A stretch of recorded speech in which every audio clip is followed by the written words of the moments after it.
Amigos, amigas, bienvenidos al Vitalista, un podcast con una visión especial sobre la salud.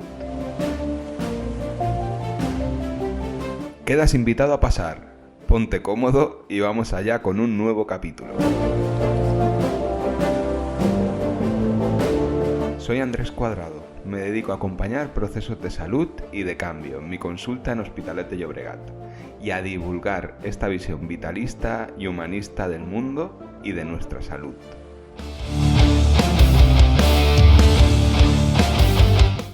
Antes de empezar, te invito a pasar por mi web, andrescuadrado.com, donde tienes acceso a la newsletter del Vitalista. Aquí te pongo al día de cómo avanza el proyecto, te comparto los capítulos y los guiones de acceso libre que hay en mi blog. Y es un canal de comunicación directa para ir creando esta comunidad de personas que queremos una forma más global y natural de entender nuestra salud. No te robo más tiempo, vamos allá con el resumen de este capítulo.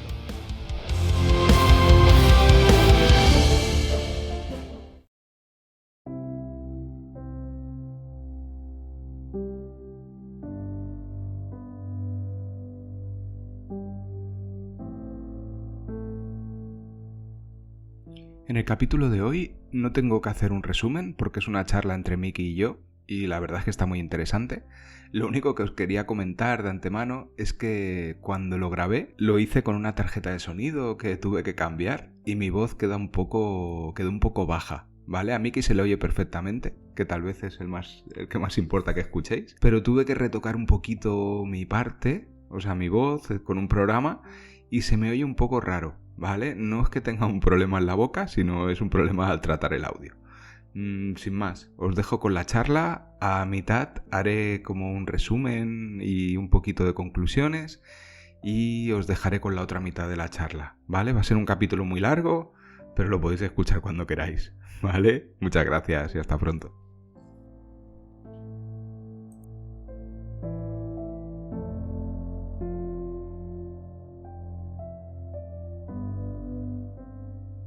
Vale, Vicky. En primer lugar, gracias por ofrecerte, que lo propusiste. Gracias por dejarme venir a tu casa a trabajar un poquito, a hablar de cosas sobre salud. Y nada, ya hemos introducido el tema del estoicismo y quería hablar con Miki pues un poco de qué es la filosofía estoica y de qué nos aporta la salud, ¿vale? Entonces, lo primero es que entendamos un poquito que el tener un modelo de conducta, el tener unos principios, el guiarnos por unos valores, aporta cosas a nuestra salud y a nuestro buen funcionar, tanto para nosotros como para poder engranarnos en un entorno, ¿vale? Entonces, el que existan filosofías prácticas que aportan esto, no deja de ser una herramienta que podemos coger o sacar lo que nos sea útil, ponerlo en práctica en nuestro día a día y trabajar con ello. Entonces, hoy realmente lo que queremos es un poco hablar del estoicismo porque es una muy buena herramienta que puede aportar muchas cosas a la gente, ¿no? Entonces, ¿qué opinas? Bueno, para mí el estoicismo me ha servido como para sentar unas bases en las cuales yo quizás ya actuaba o pensaba o filosofaba de esa manera, pero no le daba un nombre, hasta que me llegó por ciertas vías este nombre, ¿no? El estoicismo, ¿no? Yo hasta el día de hoy, el único estoico que conocía era Risto Stoichkov del Barça, ¿no? Sí, pero el hecho de que me resonara esa palabra, pues bueno, me hice una pequeña vía de búsqueda, empecé a investigar y vi que casaba bastante con lo que yo practicaba, ¿no? A mí me sirve como directriz, me sirve como método de disciplina y como guía para el día a día, para yo poder estar tranquilo, aplicar ciertos conceptos y a nivel laboral y personal, pero a nivel laboral me funciona bastante bien, no sé, me da esa serenidad. Pienso que el estoicismo es una práctica que a día de hoy muchas personas aplican sin ser conscientes de ello, forma parte de la vida. Lo que, bueno, el hecho de darle nombre, pues le da un poquito más de forma y de actitud, diría. Sí, porque es curioso que, así como otras disciplinas, pues bueno, o en general, no vas oyendo cosas, hay cosas que te resuenan. lees a gente actual, ¿no? Que está en tu propio entorno y dices, joder, pues sí está bien adaptado al momento, yo qué sé, Sam Harris, o lees a otros autores y dices, hostia, pero es que te lees algo de Epicteto, Marco Aurelio, o estas adaptaciones que han hecho hoy en día de palabras que tienen 2200 años y te siguen resonando y hablan de cosas que nosotros tenemos, ¿no? Y de una forma de funcionar interna que por mucho que avance la tecnología no va a cambiar. Ahí está. Creo que pese a que hoy en día se oye hablar de estoicismo en todos sitios, ¿vale? Porque está muy de moda, realmente hay muchas cosas que no van a pasar de moda porque forman parte de nuestra forma de engranarnos, de nuestra forma de funcionar. A partir de aquí, la idea es un poco ir introduciendo temas de los que se habla en el estoicismo y ver cómo los trabajas tú, Miki, y qué opiniones tienes al respecto o qué has podido investigar y tal. Si os parece también, antes de empezar, citamos un poquito las fuentes que hemos ido tratando. ¿Te parece? Que esto no totalmente de acuerdo. Sí. Pero creo que de cara a la gente yo dejaré notas de dónde podéis aprender más, porque aquí no vamos a dar una guía de estoicismo, vamos a tratarlo por encima para que veáis la importancia y vamos a hablar de ciertas cosas y cómo las valoramos nosotros. Pero creo que es importante también, pues eso, si os interesa el tema, hay gente que lo está divulgando súper bien, ¿no? Entonces, Miki, ¿tú dónde lo has estudiado más? Mi primer contacto que tuve fue hace 22 años prácticamente, sin saber qué era estoicismo en filosofía, cuando estudiaba bachillerato, estudios superiores. Se me daba muy bien la asignatura de filosofía, ¿no? Y entonces ya te hablaban de Séneca, pero no te hablaban de estoicismo, te hablaban de sus memorias, de su forma de actuar, ¿no? Y a mí Séneca ya por entonces se me hizo presente. Han pasado muchos años, hasta creo que hará un par de añitos por ahí, empecé a escuchar un podcast, que lo puedo nombrar, sí, claro, sí. Marcos Vázquez, que no sé por qué día me llegó Marcos Vázquez, pero ahí ya empecé a escuchar otra vez a Séneca, estoicismo, y dije, ostras, voy a empezar a tirar un poquito del hilo. Y al poco tiempo pues descubrí que Marcos Vázquez pues tenía un libro que se llamaba Invicto, que recomiendo gratamente a todo el mundo desde aquí, y para mí ha sido un poquito el punto de inflexión a partir de ahora, ¿no? En este libro, en Invicto, pues hace muchísimas referencias a estoicos de toda la época y Marcos Vázquez ha hecho un trabajo divulgativo muy bueno y resumiendo y haciendo muy fácil la filosofía sin que sea pesada. Todos sabemos que el tema filosófico puede llegar a ser farragoso o pesar, pero lo ha hecho de una forma muy, muy sencilla. Entonces, este cuaderno de Invicto viene a hablar muy bien sobre el estoicismo y cuáles son sus principios, cómo poder aplicarlo y cómo poder llevarlo el día a día, ¿no?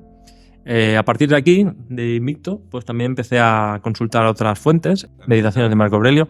Es un librito muy chiquitín que básicamente son citas de él, ¿no? Son, no sé, el cuaderno quizás se hace un poquito más pesadeta en ese sentido porque no hay muchas reflexiones, sino son citas a su día a día, a sus reflexiones, a su vida, pero como yo te comentaba antes fuera de micro, Andrés, yo soy muy de citas, me quedo mucho con las reflexiones y con las palabras que dicen cada uno, es lo que al final se me queda y me va reverberando en el día a día.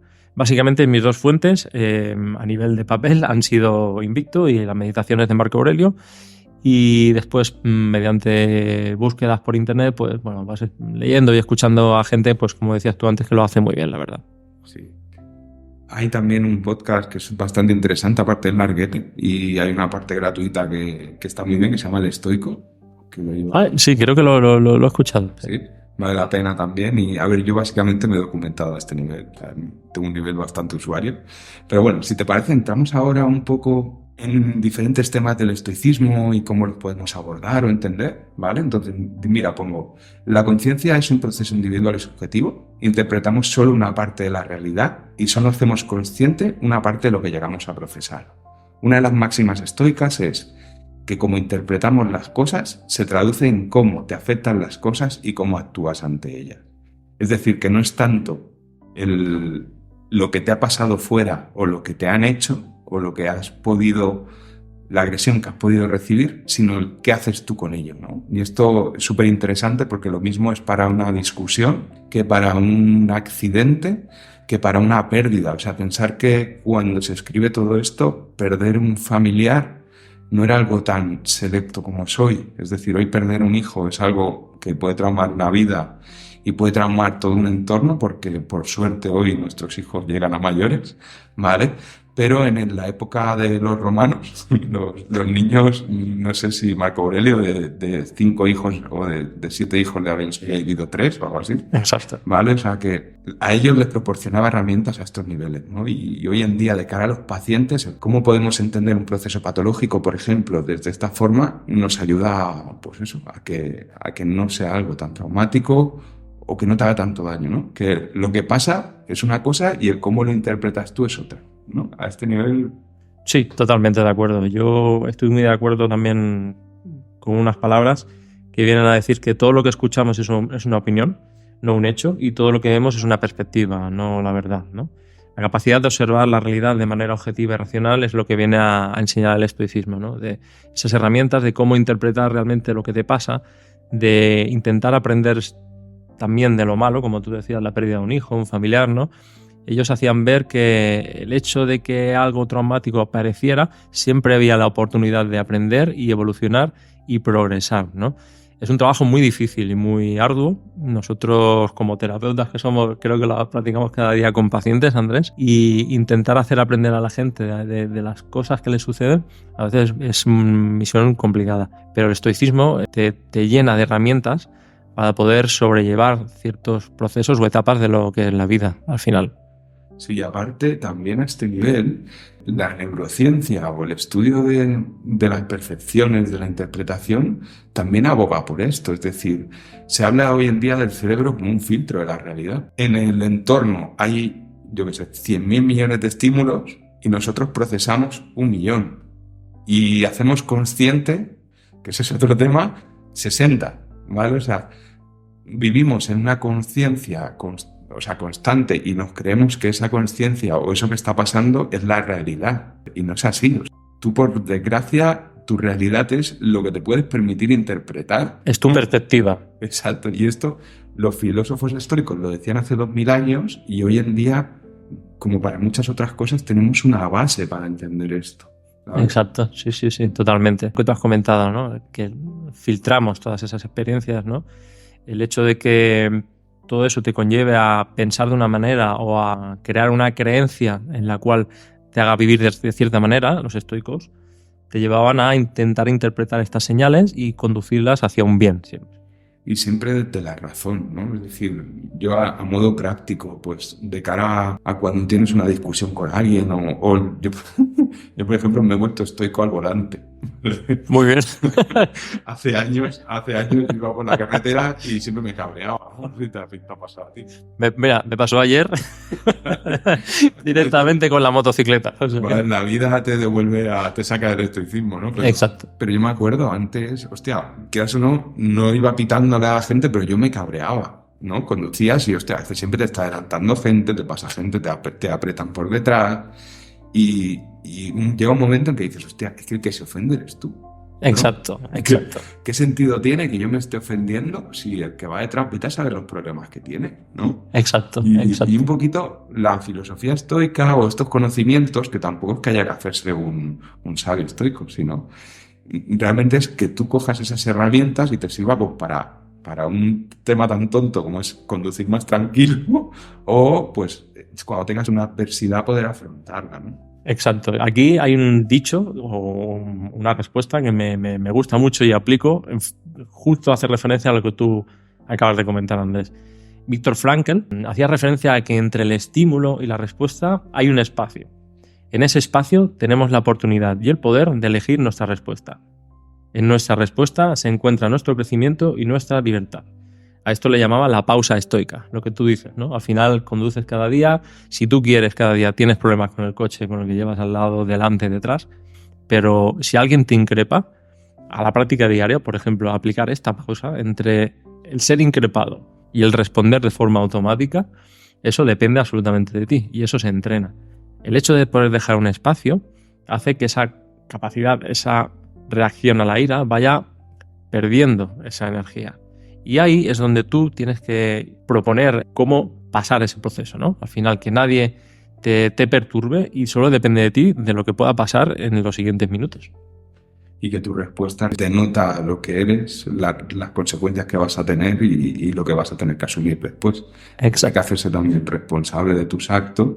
Exacto. Y a veces pues hay que frenar esos impulsos y no solo hablamos de la ira, también puedes hablar pues de otros temas como la gula, ¿no? El hecho de, que aquí hablaremos de dieta, pero el hecho de no me como esto, lo puedes reflexionar, que el estoicismo siempre aboga desde la razón y el que tú puedas reflexionar y decir, pues ahora no toca esto, no tengo el hambre suficiente, me espero.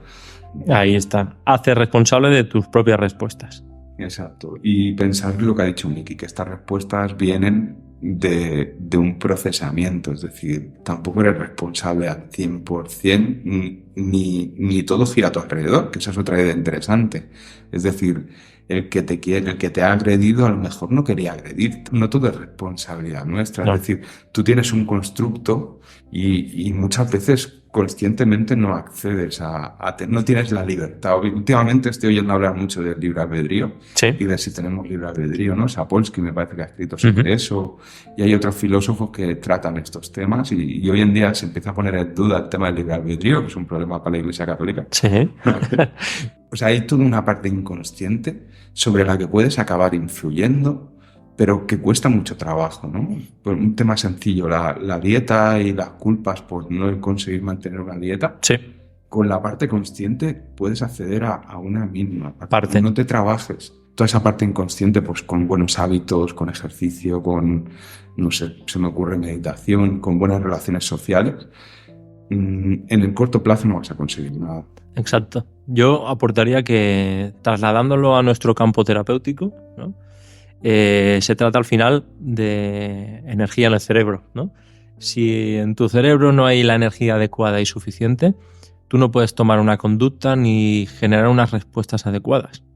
Esto es muy largo de explicar, Andrés lo puede explicar mucho mejor que yo, pero él hace referencia a esos automatismos y esas respuestas de inercia que salen de nosotros, donde nosotros, desde esa memoria inconsciente, hay una respuesta, pero si dentro de ti no hay esos cambios energéticos, pues es imposible que pueda haber un cambio. Entonces, cómo hemos crecido, cómo nos han criado, las creencias sobre las que nos basamos, hacen que tengamos esa respuesta, y a veces el aplicar la simple pausa estoica puede ser muy complicado en según qué personas. Y que con el estoicismo podemos entrenar esto. Es decir, sí. Si tú empieces a leer pues, a Marco Vázquez o que empieces a leer a Pagliucci, me parece que se llama Pagliucci o algo así, un autor italiano en el que se han basado esta gente. Realmente es el autor de La ciudadela interior, un libro. Ah, sí, correcto. Sí. No sé si es Marco, ya lo pondré en las notas y por ahí. Sí. ¿Vale? Entonces, el hecho de que tú leas esto o que nos escuches a nosotros y te sigas documentando, o sea, no se trata de una religión que tienes que ir cada domingo a... No, o sea, es que puedas aportarte pues cierto conocimiento que te ayude en tu práctica diaria, ¿no? Y este era un poco, si quieres cerramos este tema porque hay otro muy interesante. Perfecto. Y pasamos al siguiente, que es una de las cosas más prácticas. Si te oyes hablar de estoicismo y vas a estar aquí este rato, es una de las cosas que te quiero comentar, ¿no? El tema de la dicotomía de control. Para mí es una de las ideas más interesantes del estoicismo, o de las que más me han aportado en una primera instancia. Y es aquello de, ¿por qué nos aferramos en intentar controlarlo todo? Hemos de tener en cuenta que hay muchas cosas que podemos controlar y que dependen de nuestra influencia y nos tenemos que centrar ahí. Lo que puedes controlar es lo que hay dentro de ti, básicamente. Bueno, la parte consciente, ¿no? Sí. Pero puedes controlar algunas cosas dentro de ti o lo puedes trabajar. Pero luego aquí se habla siempre de la zona de control y la zona de adaptación, pero hay otro tema que lo escuché en otro podcast, que no lo he leído en el estoicismo, que es la zona de influencia. Sí. ¿Vale? Y más que dicotomía sería una tricotomía de control. Tricotomía de control. Exacto. Pero digamos que hay un área de control en la que tú trabajas directamente, es lo que tú puedes hacer y donde tienes que centrar tu energía.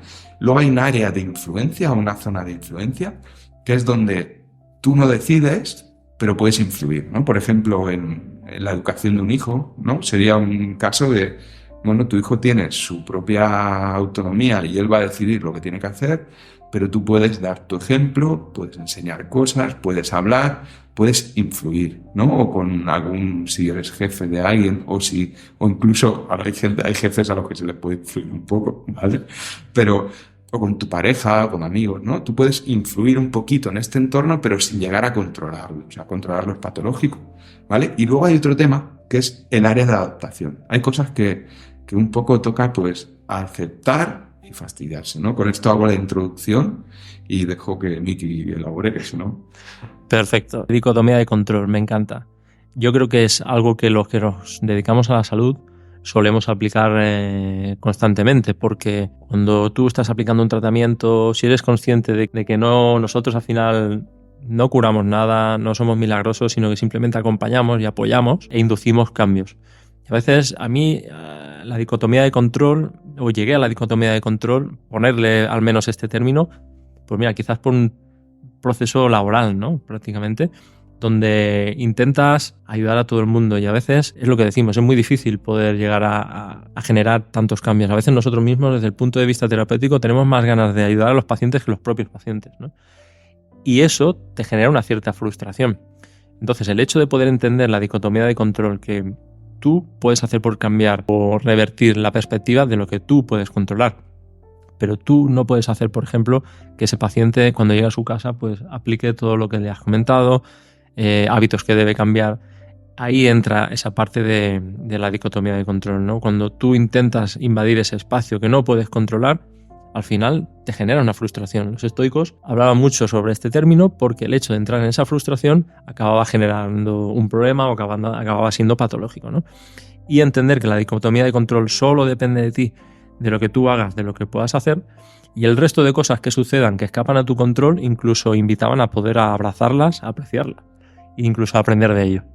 Y es súper interesante lo que has dicho, Miki, porque, por ejemplo, cuando trabajas en osteopatía, yo un poco con todo este tema de lo consciente y lo inconsciente, estoy escribiendo y estoy dándole vueltas a muchas cosas y es que la osteopatía realmente es un trabajo sobre el inconsciente. Es decir, nosotros trabajamos sobre todas esas reacciones, aportamos información, pero no solo información verbal, sino información en los tejidos, en cambios de hábitos que proponemos, pero sobre todo en lo que se consulta en el trabajo manual sobre las articulaciones y lo que os he dicho en los capítulos, es decir, el principio de autorregulación del cuerpo no deja de ser una zona de adaptación. Es decir, tú trabajas, sabes que han pasado cosas, tienes unos tests para saber que lo que has hecho ha generado un bien y a partir de ahí es la naturaleza, ¿no? Es la fuerza innata que tiene el paciente, que decía Roland. Exacto. Que es la que va a trabajar y es la que va a llevar a cabo el trabajo, por así decirlo, ¿no? Ahí está. Y eso cuando te transformas o cuando aceptas la osteopatía y esa forma de trabajar, es un poco eso, o sea, esa zona de adaptación, ¿no? A ver, aquí siempre divulgamos osteopatía. O sea, es nuestra base. Pero sí, estoy de acuerdo con lo que comentas. Al final, cuando trabajamos nosotros a nivel manual, táctil, ¿no? Damos esos estímulos.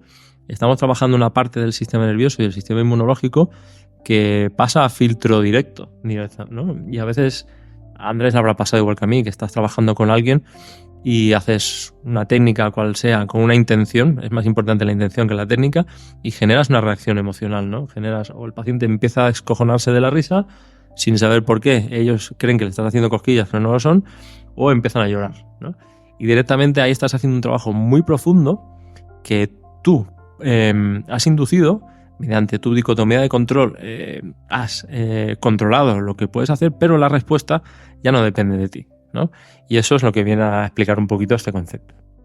Muy bien. Y luego de cara también a lo que es el día a día, ¿no? En la vida realmente te quita mucha responsabilidad. Muchas personas cargan con mi hijo, ya cuando los hijos ya son adultos, ¿no? Todavía no hemos llegado a eso nosotros, pero lo veo en muchísima gente, ¿no? Cuando los hijos son adultos y toman malas decisiones o tienen una vida que no es la que tú esperabas y tal, ves gente mayor que realmente sufre muchísimo y se cuelga muchísimo y se culpan, ¿no? Y realmente es que lo que te enseña un poquito esta filosofía es eso, que esa culpa, que es muy cristiana, pues tampoco depende de ti, ¿no? Sí,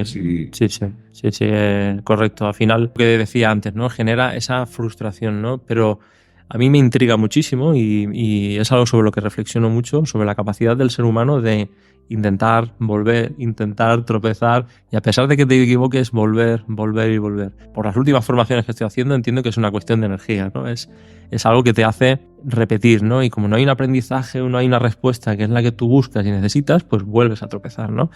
Y el estoicismo, en esa dicotomía, pues intenta aplicar que eso que no depende de ti, no suframos por ello, dejemos ir y dejemos expresarse a su manera. Cuesta mucho porque genera emociones que son contrarias a las que uno necesita, pero el hecho de poder darle un nombre, un término, pues bueno, puede ayudar a comprender ciertas actitudes. Sí, el hecho de que pues esto se sale de la zona de control y está en la zona de aceptación, ¿no?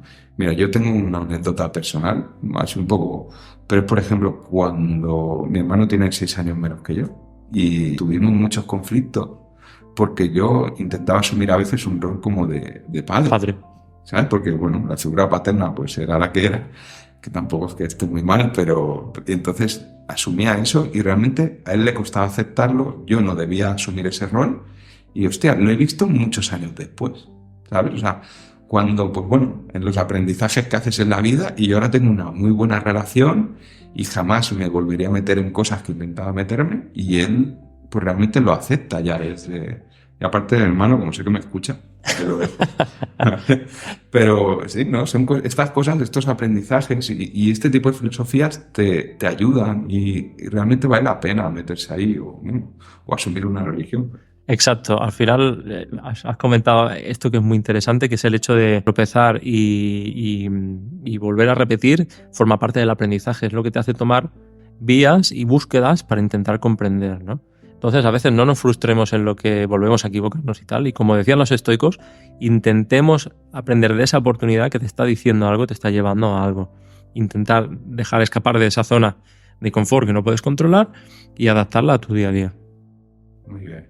Pues, si os parece, el tema de la dicotomía de control, saltamos, lo dejamos aquí cerradete, pero vale la pena darle un par de vueltas y sobre todo trasladarlo a tu día a día, ¿no? Cuando hayan ciertas situaciones o muy fácil, o sea, cuando tú veas que te estás dando de cabeza contra una pared y que, hostia, me vuelva a pasar esto.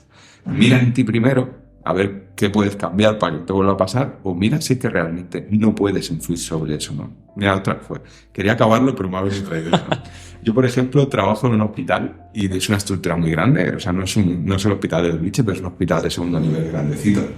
Y realmente ahí es totalmente una zona de adaptación, es decir, yo no puedo cambiar el cómo se trata a los pacientes, yo puedo influir un poquito en mi entorno, pero veo cosas a diario que no están bien y no lo puedo cambiar. Y no es porque no se trata mal a las personas, pero ves cosas que, joder, trabajarían mejor y no es posible, pues me tengo que adaptar, ¿no? Y cosas así, o sea, la idea es dar consejos prácticos para que podamos llegar un poquito. Vivir lo mejor posible. Exacto, vale. Paso al tercer punto que yo había puesto aquí, Miki, a ver qué te parece. Y es el hecho de la construcción del sabio estoico. Todos los autores, todos los filósofos estoicos, digamos que se refieren al sabio estoico como un ideal, como un objetivo final al que nunca vamos a llegar. ¿Sí? Sería como una persona perfecta para ellos y con un funcionamiento mental perfecto. En una frase que copié literalmente dice: alguien que no se equivoca porque no emite opiniones falsas, no hace suposiciones, ni es afectado por sus estados emocionales. Es una persona completamente racional.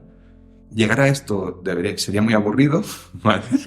Pero el tener un punto, ¿no?, de máxima corrección al que querer aspirar se convierte en una motivación para ir cambiando, para ir mejorando, ¿no? A mí me recuerda, que lo hemos dicho en el primer punto, pero bueno, está bien que lo repitamos, es que el estoicismo, como otras filosofías y religiones, da mucha importancia a la ética. Me recuerda un poco al Octuple Noble Sendero del budismo, no sé si has oído hablar. No lo conozco. Vale, el Octuple Noble Sendero es un camino que proponen los budistas de 8 puntos, en los cuales se habla de la palabra perfecta, el sentimiento perfecto, el acto perfecto, el que tus principios y tus acciones también sean correctas, es decir, no trabajes para una farmacéutica, sino que aportes el bien a la humanidad. Cosas así, ¿vale? perdonad por el... Vale, pero el que tú pues tengas unas conductas que lleven a un buen... ¿no? Adecuados. Sí, y esto lo proponen y ese ideal a que nunca llegamos, obviamente, porque nunca vamos a poder llegar, comer bien, esas cosas que nunca llegamos, ¿vale? Te permiten ser un individuo mejor, ¿no? Y funcionar de una forma óptima para ti y algo súper importante también para tu entorno, ¿vale? Vivimos en sociedad, somos un ser social y que nos relacionemos bien. Entonces, tal vez la diferencia sea que el budismo busca escuchar la mente y las emociones y domesticarlas desde la parte inconsciente con un trabajo diario y en el estoicismo se habla más de la razón, ¿no? Se usa más el escribir, el hablar contigo mismo, ¿no? El dominar tu mente con la conversación, ¿no? Sería un poquito de eso. Entonces, ¿qué te parece estas dos ideas? La idea del sabio estoico como alguien a quien llegar y la idea de diferenciar un poquito del budismo. Sí, mira, te comento. Recientemente tuve, una conversación con mi hermana. Mi hermana es mayor que yo, está estudiando actualmente psicología y le estuve comentando sobre el tema de la sabiduría, el sabio estoico.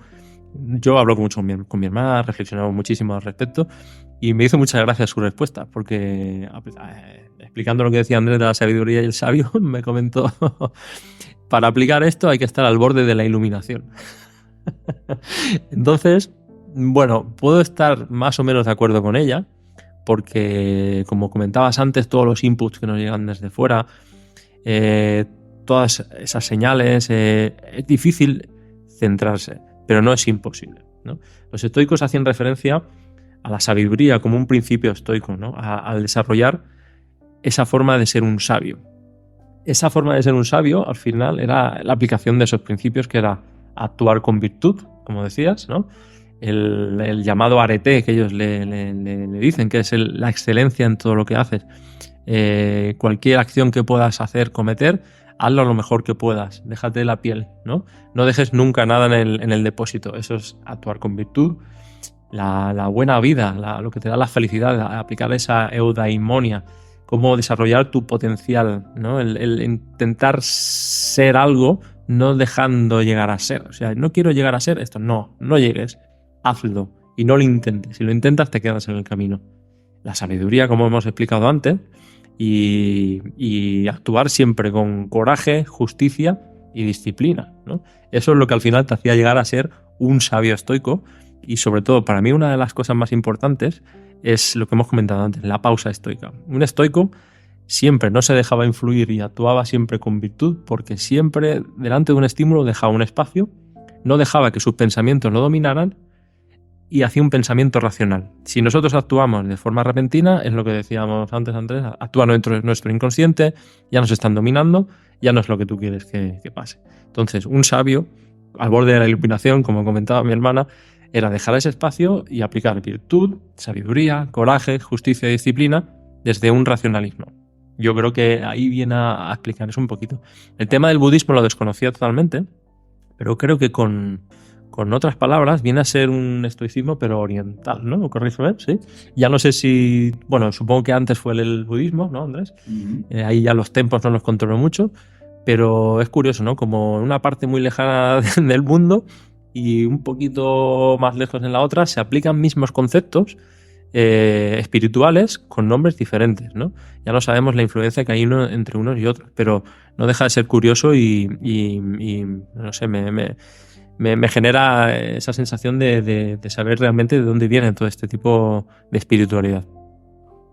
La verdad es que has definido súper bien el concepto del sabio estoico, ¿sí? Y lo que decía tu hermana, ¿no? De que hay que estar iluminado para poder hacer eso, pero claro, es como tú no pagas el piso cuando te compras el piso, ¿vale? Es decir, tú le debes un dineral al banco y mogollón de intereses y a base de trabajar, con suerte, algún día habrás pagado tu piso, ¿no? Y esto viene a ser un poco lo mismo, es decir, tú no puedes pretender ser el sabio estoico y vivir como un témpano toda tu puta vida porque no lo vas a conseguir, sino el hecho de que vamos a estar, pues eso, poquito a poco, si es que es trabajar día a día. Y yo, por ejemplo, una de las cosas es que yo me mantengo bastante centrado en casi todos los ámbitos, pero, por ejemplo, en el trabajo en el hospital me descentro muy rápido y a veces me veo haciendo cosas que digo, ¿qué hago yo hablando de esta manera de alguien? ¿O qué hago yo, no comentando ciertas cosas? Digo, sí, joder, si luego En casa me mantengo centrado, me mantengo bien, me mantengo presente, ¿no? En los tratamientos en consulta, para mí es súper importante hacer una escucha activa cuando estoy solo en una cabeza, intentar estar pues, presente, ¿no? Trabajando el ritmo craneal, trabajando las tensiones, escuchando a todos los niveles, ¿no? Y eso lo consigo bastante bien, ¿no? A un 70%. Y luego en otros ámbitos no lo llego a hacer, ¿sabes? O sea, es como... Claro, es que lo que dice tu hermana, o sea, es que no somos unos iluminados, es cuestión de ir poquito a poco trabajando y que tú año a año digas, hostia, pues he conseguido esto, estoy mejor, ¿no? O a lo mejor no y pues estoy bloqueado, hostia, necesito ir a hacer terapia, ¿no? O tengo algún compañero con el que puedo intercambiar ciertos conocimientos, como hacemos Miki y yo ahora. Seguro que hoy salimos mejor de aquí los dos, ¿no? Totalmente. Pero esto que explicas, al final es... Para que esto suceda, hay que aplicar un principio estoico, que es la disciplina, ¿no? Que es actuar como es debido a pesar de las consecuencias, ¿no? La disciplina, al final, es templanza, autocontrol, moderación, fuerza de voluntad, evitar caer en la tentación y en el desánimo, ¿no? Entonces, si aplicamos y entrenamos este principio estoico, yo creo que ahí, por ejemplo, ese problema que es aplicable a la vida, lo que tú comentas a nivel laboral o a otras personas, lo que le pueda pasar donde no controlan, la disciplina te está dando esa herramienta, ¿no? Que es entrenable. Y creo que es necesario, como hemos dicho antes, que la vida te está poniendo esta situación donde decías, donde en el hospital te es difícil centrarte, para que apliques aún más esa herramienta y la vayas repitiendo, donde al final acabarás adaptando. Y quizás algún día lleguemos a ser sabios estoicos. No, yo creo que también el llegar a ser sabio estoico es aburrido. Sí. ¿Sabes? Es como, voy a decir una africana. Tarifa plana. Sí, pero ¿tú has jugado a los Sims alguna Sí. vez? ¿Vale? ¿Te acuerdas el clapauci? El truco aquel que te regalaban dinero. No me acuerdo. Ah, pues o sea, el juego está guay, ¿no? Porque tú tenías que ir, pues eso, yendo a trabajar, ganando dinero, te comprabas un mueble, te hacía ilusión. Pero tampoco había un truco que te caía dinero del cielo, ¿vale? Y se te llenaba la cuenta. Y eso acaba siendo aburrido también. Claro. El hecho de... Es que el camino, el trabajo que tú haces, lo que vas ganando, lo que vas consiguiendo poquito a poco, aunque a veces sea jodido y sobre todo si partes de una situación basal mala, pues es como muy difícil, pero también te hace llegar mejor y más lejos y bueno, tampoco quiero alargar. No, mira, pero esto hacía referencia a lo que comentamos antes también fuera de micro, ¿no? El doctor Leo Prineboom, ¿no? Habla mucho de que hay que tener un propósito de vida, ¿no? Y ese propósito de vida es lo que te da la forma y el por qué vivir, ¿no? No hay que tener propósitos de vidas imposibles, sino que al final cosas que puedas alcanzar, propósitos pequeños, objetivos pequeños, y eso te va dando un poquito de chance. Y ahí es donde puedes aplicar también el estoicismo, ¿no? No hace falta llegar a saberlo todo ni a controlarlo todo, sino a ir aprendiendo y a aplicar lo que comentaban ellos también, no sé si después lo hablaremos, es el amor fati, ¿no? Que es, ¿no? Pues desarrolla. El amor fati viene a decir que no solo es aceptar el destino, sino apreciarlo y aprender de él, ¿no? Si tú tienes un propósito, pues bueno, al final la vida es un problema tras otro, pero benditos problemas, porque es lo que nos hace actuar con virtud, como decía, ¿no? Y como algún estoico también comentaba, es no te quejes por tener que hacer lo que hay que hacer cuando te levantas por las mañanas, que si al final tienes que ser consecuente con lo que sucede, tú tienes que pagar una hipoteca, pues oye chico o chica, hay que levantarse, hay que ir a trabajar y tienes que ser consecuente. Entonces, abraza lo que te viene y aprende de lo que viene de ahí. Eso es el amor fati. Sí. No, y que realmente, hostia, levantarse cada mañana muchas veces es jodido, pero es que el que vive al lado tuyo hace lo mismo que tú. Sí. Y el que vivía hace 1000 años hacía lo mismo que tú. Y lo que dice Marcos Vázquez, que lo repite muchísimo, o yo lo he escuchado muchas veces, es: piensa que el peor de tus días puede ser el mejor día de la vida de otra persona.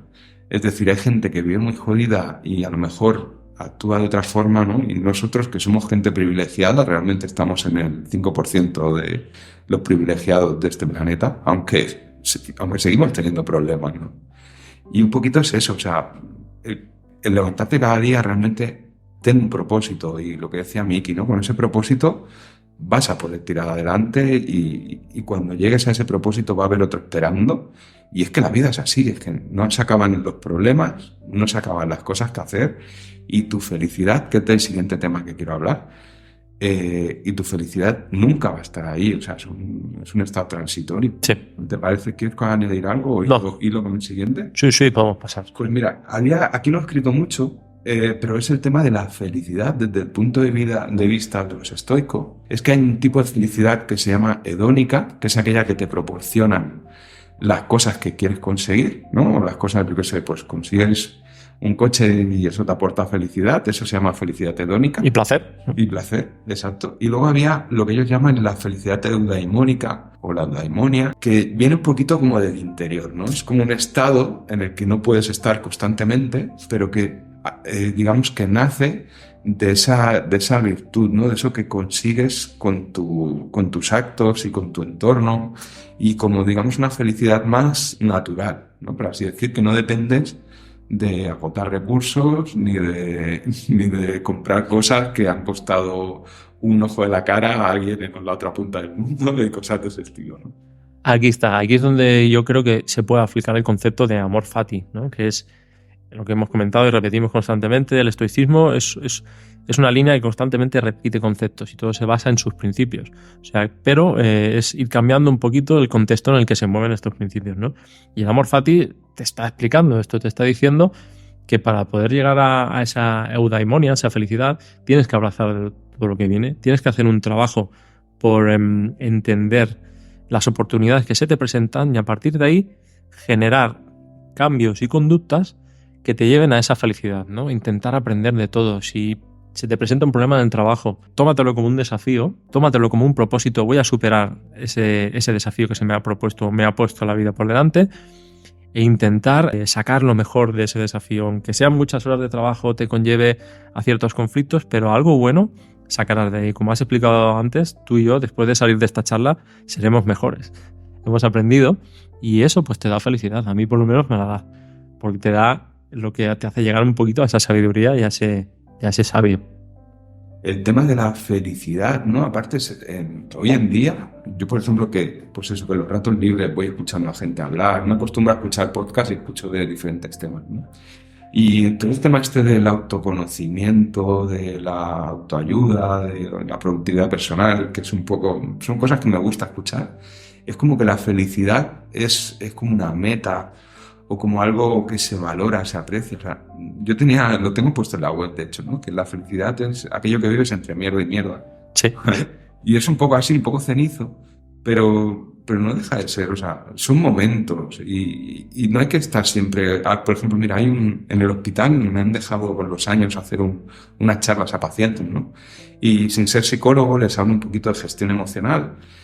Y tampoco me meto en grandes cosas porque me ocuparía el terreno de otros, ¿no? Pero sí que les hablo y les comento que la clave un poquito está en buscar el equilibrio. Cuando toca estar triste, ¿no? Y cuando toca enfadarse y no pasa nada, no eres peor persona porque un día pues te enfades, intenta no hacer daño a nadie, ¿vale? Pero, pues oye, si tienes un día triste, ¿no? Y lo que tienes que hacer es, por ejemplo, nosotros, que trabajamos con personas y tal, pues que eso no les influye a ellos, que ya están en un momento peor que el tuyo. Pero oye, también te tienes que permitir un poquito, ¿no? El estar en la mierda, perdón, y el estar contento. O sea, no hay que estar siempre como un conejo tripado y feliz y todos son margaritas y unicornios y tal, ¿no? Esa eudaimonia realmente es el equilibrio, ¿no? Que tú puedas volver a tu centro, que en tu centro estés bien, ¿no? En esa ciudadela interior, ¿no? A que, por cierto, si queréis oír hablar bien de estoicismo, Marcos Vázquez tiene una serie en Fitness Revolucionario que precisamente se llama La Ciudadela Interior. Muy buena. Y yo, de hecho, la he estado escuchando en bucle estas semanas para poderle explicar cosas a Miki, digo, porque voy a llegar aquí, no voy a tener ni idea. Y realmente es un poco eso, ¿no? Me estoy enrollando, sí. Pero... No, yo creo que, mira, el error está en poner a la felicidad como un propósito, ¿no? Lo que hablábamos. No es un propósito, es un estado transitorio en el cual no vamos a estar siempre, porque, como hemos explicado, al final la vida son problemas y a los problemas, soluciones. La solución de ese problema quizás te lleva a la felicidad, pero no es el propósito que tienes que conseguir. Los estoicos no se basaban en esa felicidad para vivir constantemente. A eso hacen referencia a eudaimonia, ¿no? Que es ese estado transitorio en el cual un estoico se basa para poder aplicar sus principios, ¿no? Y para poder encontrar esa base, esa felicidad, ¿no? es importantísimo aplicar la sabiduría, ¿no? La sabiduría te da esa tranquilidad, ¿no? Es lo que te explica que cuanto más cerca esté un hombre de una mente calmada, más cerca estará de su fuerza. Esto lo dijo Marco Aurelio, ¿no? La serenidad mental. Todo esto te dará ese estado de eudaimonia, ese estado transitorio, pero inevitablemente la vida te va a presentar problemas. Y ahí es donde tienes que aplicar un concepto estoico, ¿no? Que es el ir aprendiendo, ir sacando partido de todo lo que se te presenta. Hay otro tema que es el de la felicidad hedónica, ¿no? Que también se habla, por ejemplo, a la hora de comer, ¿no? Del hambre hedónica, ¿sí? De que activa otros circuitos a nivel neurológico, ¿no? Y hay que huir un poquito de ese tipo de felicidad porque está bien, está bien que tú pues le des un capricho a tu alma de vez en cuando, ¿no? Y te permitas, pues eso, si te lo puedes permitir, tirar, ¿no? Pero pienso, por ejemplo, en ciertas sociedades que realmente se hipotecan para saciar ese hedonismo y fastidian su vida y realmente fastidian a sus allegados, ¿no? Incluso créditos inmensos para poderse comprar un bolso. O porque en la sociedad actual hay bolsos que valen 3.000 euros. Y hay mucha oferta para quien quiera consumir de esta forma, ¿no? Y no se trata de que no te puedas permitir nada, pero sí que valores un poquito, ¿no? Que la felicidad no está en ese objeto. O sea, cuando tengas ese objeto y lo hayas llevado 3 veces, ese objeto se va a convertir en algo normal. Y, hostia, yo por ejemplo, mira, tengo una herramienta muy guay a este nivel que la comparto y es mi mujer es un sabio estoico. O sea, no, realmente para estas cosas, o sea, y yo, hostia, siempre consulto y paso ese filtro, que no es que ella lo decida, pero sí que le doy esa responsabilidad por el hecho de que muchas veces tú quieres, ¿no? Hostia, necesito un ordenador mejor, ¿no? Necesito... Y, hostia, hago esa pausa estoica y digo, cariño, ¿cómo lo ves? ¿Sabes? Sí, sí. Y solo el hecho de comentarlo, venga, esperamos un poco. Muchas veces ya se te ha pasado y realmente no necesitabas eso, ¿no? Exacto. No sé si Sí, con el tiempo esa respuesta pierde fuerza. Al final claro. es lo que... Energía, que sí, energía, recuerdo. exacto. Y lo que tengo aquí apuntado, ¿no? Que cuando te viene esa emoción, ¿no? De como tú comentabas, ¿no? De necesito un ordenador nuevo y quizás no lo necesites, ¿no? Y cuando presentas esa pausa estoica, Séneca comentaba que su primer asalto, ¿no? Es duro, pero se debilitará con la espera, ¿no? Al final, si tú dejas y aplicas esa pausa, quizás esa idea tan potente que te va a llevar a un estado hedónico de placer que quizás no es tan necesario, aplicando esa pausa, esa respuesta pierde fuerza. Y sí que es verdad que, como decían los estoicos, no había que renunciar al placer. Si el hecho de poder vivir con virtud te lo daba, si tenías medios para ello, pero no tenía que convertirse en tu propósito de vida, porque al final es patológico. Y aquí, trasladándolo a nuestro campo terapéutico, Andrés, entendemos que, por ejemplo, ellos hacían muchísima referencia a la comida, ¿no? Para ellos un placer era comer con abundancia, y eso te genera circuitos y cambios a nivel sistémico que después tú no eres capaz de aplicar un libre albedrío, ¿verdad? Exacto, tal cual. Lo desarrollo un poquito. Sí, perfecto. Y es el hecho de que tú cuando te comes, imagínate, ¿no? Había un profesor, lo cito porque lo cojo del ejemplo, que se llama Néstor Sánchez, que forma parte de Regenera, nos explicaba, ¿no? Cuando hablaba de esto de la alimentación, del hambre hedónica y tal, decía, imagínate, ¿no? Dos paleolíticos que iban andando por el campo, ¿no? Y se encontraban un panal de abejas con miel sin abejas, ¿no? Entonces, no sé si lo sabéis, pero la miel tiene un índice glucémico brutal, aparte de que aporta muchas cosas, ¿no? Pero digamos que es un alimento que el ser humano en condiciones de hambre no se puede permitir dejar pasar, ¿vale? Entonces tú te encontrabas esa bomba glucémica y te la comías. Te ponías hasta arriba y a lo mejor te tirabas un día sin comer, ¿no? Y él ponía el ejemplo del hambre hedónica como ese panal de abejas y que hoy en día el problema que tenemos es que cada fleca que tenemos en nuestro barrio, ¿no? Cada granito, no voy a decir marcas por no, pero cada cafetería, ¿no? Es un panal de miel. Es un panal de miel, ¿no? O tú pasas por un sitio de comida rápida y no es que tenga buenas calorías, pero sí que hay calorías ahí y que mucha gente no se puede permitir dejar pasar. Exacto. Y es un panal de miel no necesario. Sí, no necesario, y aparte que te activa esa zona del cerebro que va relacionada con esa parte consciente que se enciende cuando ve eso.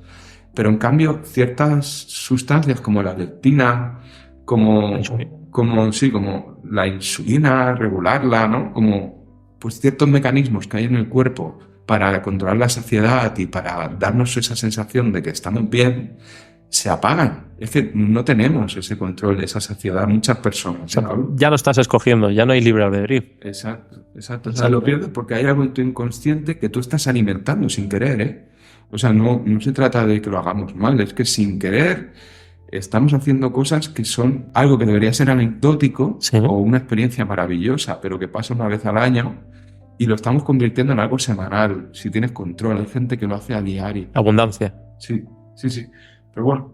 Sí, quería añadir en función de lo que has comentado, el tema de que hoy en día tenemos la gran suerte de que todo esto que tú comentas, ¿no? Todo esto, el tema del placer hedónico y tal, tenemos los mecanismos y los recursos fisiológicos, anatómicos y biológicos como para poder entenderlo, ¿no? Antiguamente ellos se basaban en el tema del placer hedónico, que podía llegar a ser patológico, simplemente como algo que te llevaba a no aprender y a algo malo y a algo cómodo, ¿no? Sí, pero hoy en día hay estudios realmente con animales y con personas, también a nivel psicológico, pero que estudian, por ejemplo, las adicciones, ¿no? Y cómo trabaja la adicción. Y de hecho, el azúcar es una de las sustancias más adictivas. No tengo la fuente, no, pero bueno, la tengo, realmente sí que la tengo. Si la busco, tengo por ahí la referencia. Pero se hacían estudios con monos a los que les daban cocaína o azúcar. Y el mono le da la palanca del azúcar que da gusto, más que la cocaína. Estamos hablando de una droga que destroza familias. Y es más barata. Y es más barata. Sí, hablo de la cocaína que destroza familias. El azúcar te destroza el páncreas. Pero todavía el cerebro. No llega a destrozar familias, al menos de forma directa, ¿no? Tengo que decir y añadir que hace años leí un libro que me lo dejó Chevy, que es un compañero de este día, que se llamaba Cerebro de Pan, y me traumatizó. Hablaba de tal, hacía tantas referencias al destrozo del sistema neurológico que hacíamos con el consumo de azúcar y carbohidratos que me entraron ganas de tirarme por el balcón. Y la de cantidad de azúcar que comes. Sí. Vale, paso al siguiente tema porque es tratar una herramienta que, hostia, que yo no la he usado mucho, pero veo que tú sí, ¿vale? Que es por ejemplo, hoy en día está muy en auge el mindfulness, la meditación y tal, y es una muy buena herramienta.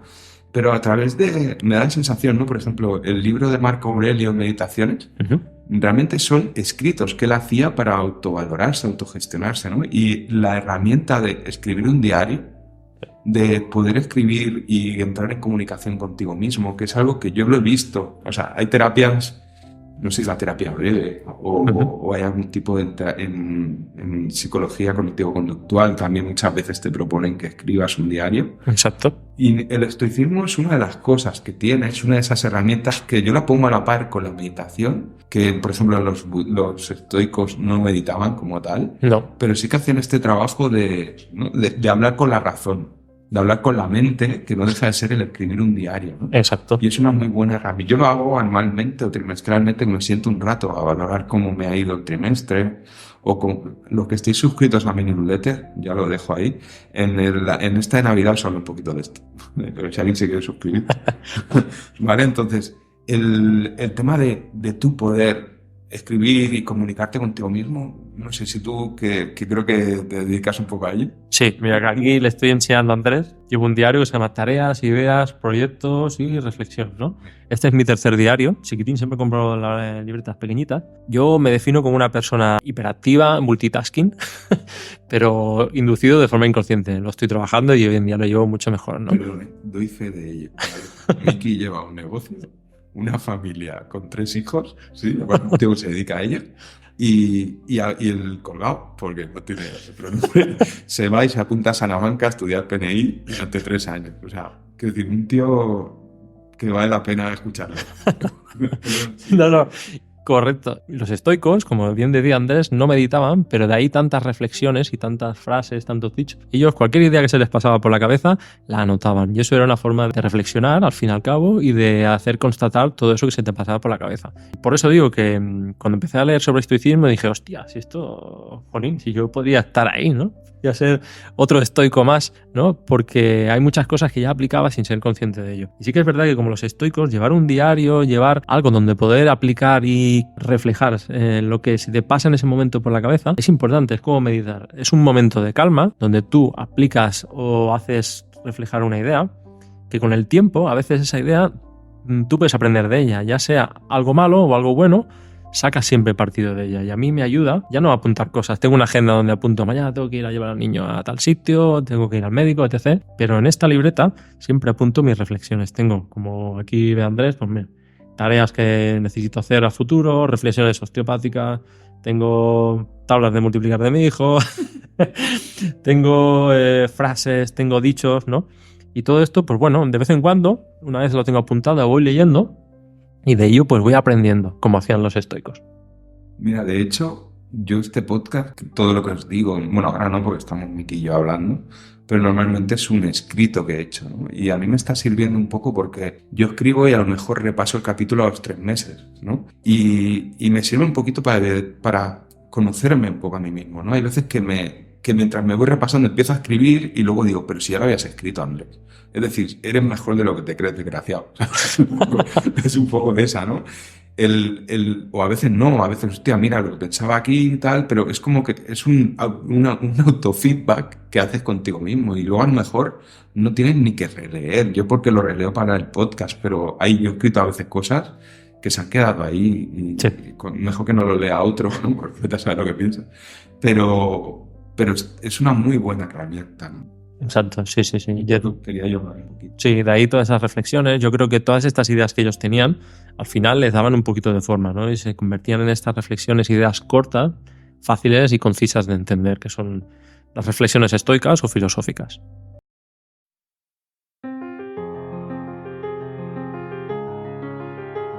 Dejarme que os haga un poquito de... Vamos a hacer una pequeña pausa y dejarme que os explique un poco de lo que hemos hablado hasta ahora, ¿sí? Hasta ahora hemos hablado de la importancia de tener una filosofía práctica, de entender la adversidad como parte de la vida, de ser estoicos al volante. Hemos hablado de la ciudadela interior, que por cierto me equivoqué al decirlo, y ese libro, el de la ciudadela interior, es de Pierre Hadot, y Massimo Pigliucci escribió el Cómo ser un estoico, ¿sí? Y es un autor de referencia al que vale la pena leer.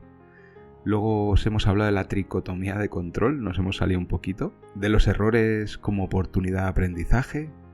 Miki nos ha hecho una espectacular exposición de lo que es un sabio estoico. Hemos hablado de tener pequeños objetivos, de principios básicos en un concepto cambiante. Hemos hablado del poder obtener placer rápido como un problema y que la felicidad no está solo en ese placer hedónico. Luego hemos comentado el azúcar como una droga y luego la diferencia o un poquito la idea entre meditar y comparado con escribir y cómo los estoicos y el simple hecho de empezar a escribir es una forma de conocerte a ti mismo, ¿vale? Y aquí hemos acabado esta primera mitad.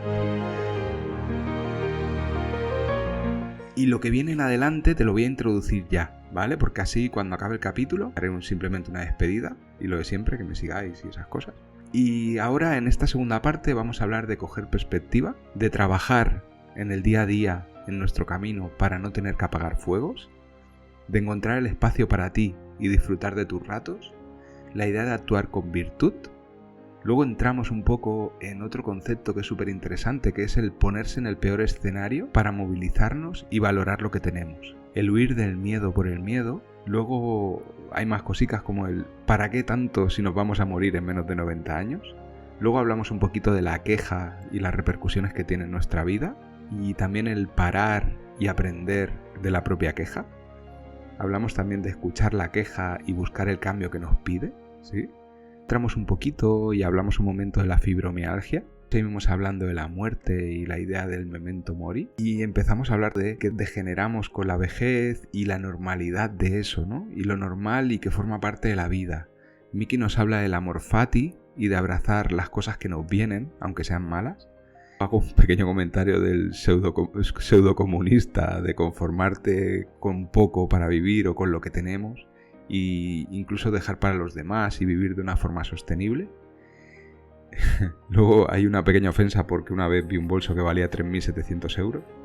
Entramos un poquito del Ikigai y Miki nos deja muchas frases y si llegáis al final acabamos con algunas conclusiones, ¿vale?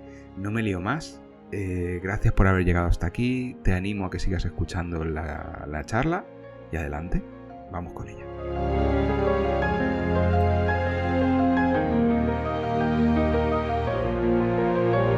En el sexto punto yo he apuntado un poco el control de las emociones, que ya hemos hablado de ello con la pausa estoica, pero también había otras herramientas que proponen ellos, como el coger perspectiva. Es decir, el hecho de que, igual que le aconsejarías súper bien a alguien con el mismo problema que tú tienes, que cojas un poco esa distancia y qué te aconsejarías a ti, ¿no? Porque a veces cuando estás un poco en la mierda, estás medio... Perdón por las palabras, yo hablo mal, aunque siempre hablo mal.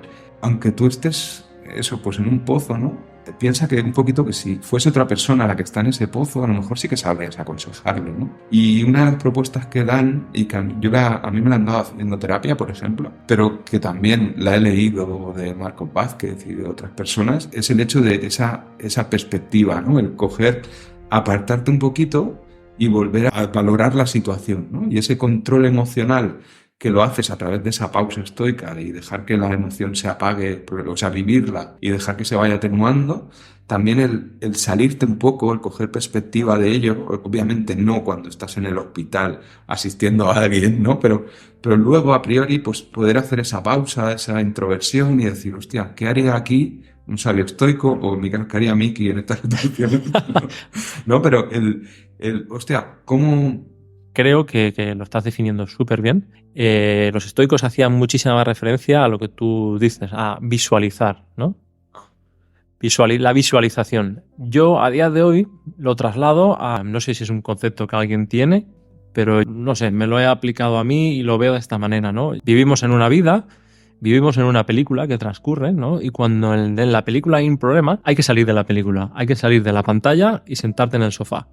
Te sientas en el sofá y con tu mando de la televisión pues vas rebobinando hacia adelante, hacia atrás, aplicas una pausa y vas viendo lo que está sucediendo, ¿no? Si tú no sales de la película, te ves inmerso en la acción y esa acción quizás te lleva a actuar de forma irracional sin poder aplicar la pausa estoica.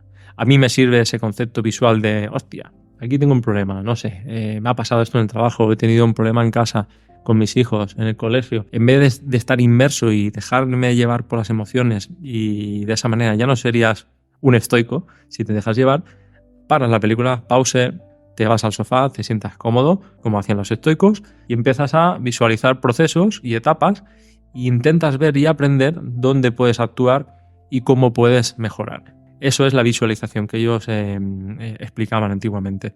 Yo lo he trasladado, simplemente le he dado forma a un poco a película y cine, ¿no? Que creo que visualmente es fácil de entender. Es una metáfora muy buena. O sea, mira, yo por ejemplo en 2021, bueno, pues eso, tienes una hija pequeña, una solo, pues olvidado a Fael.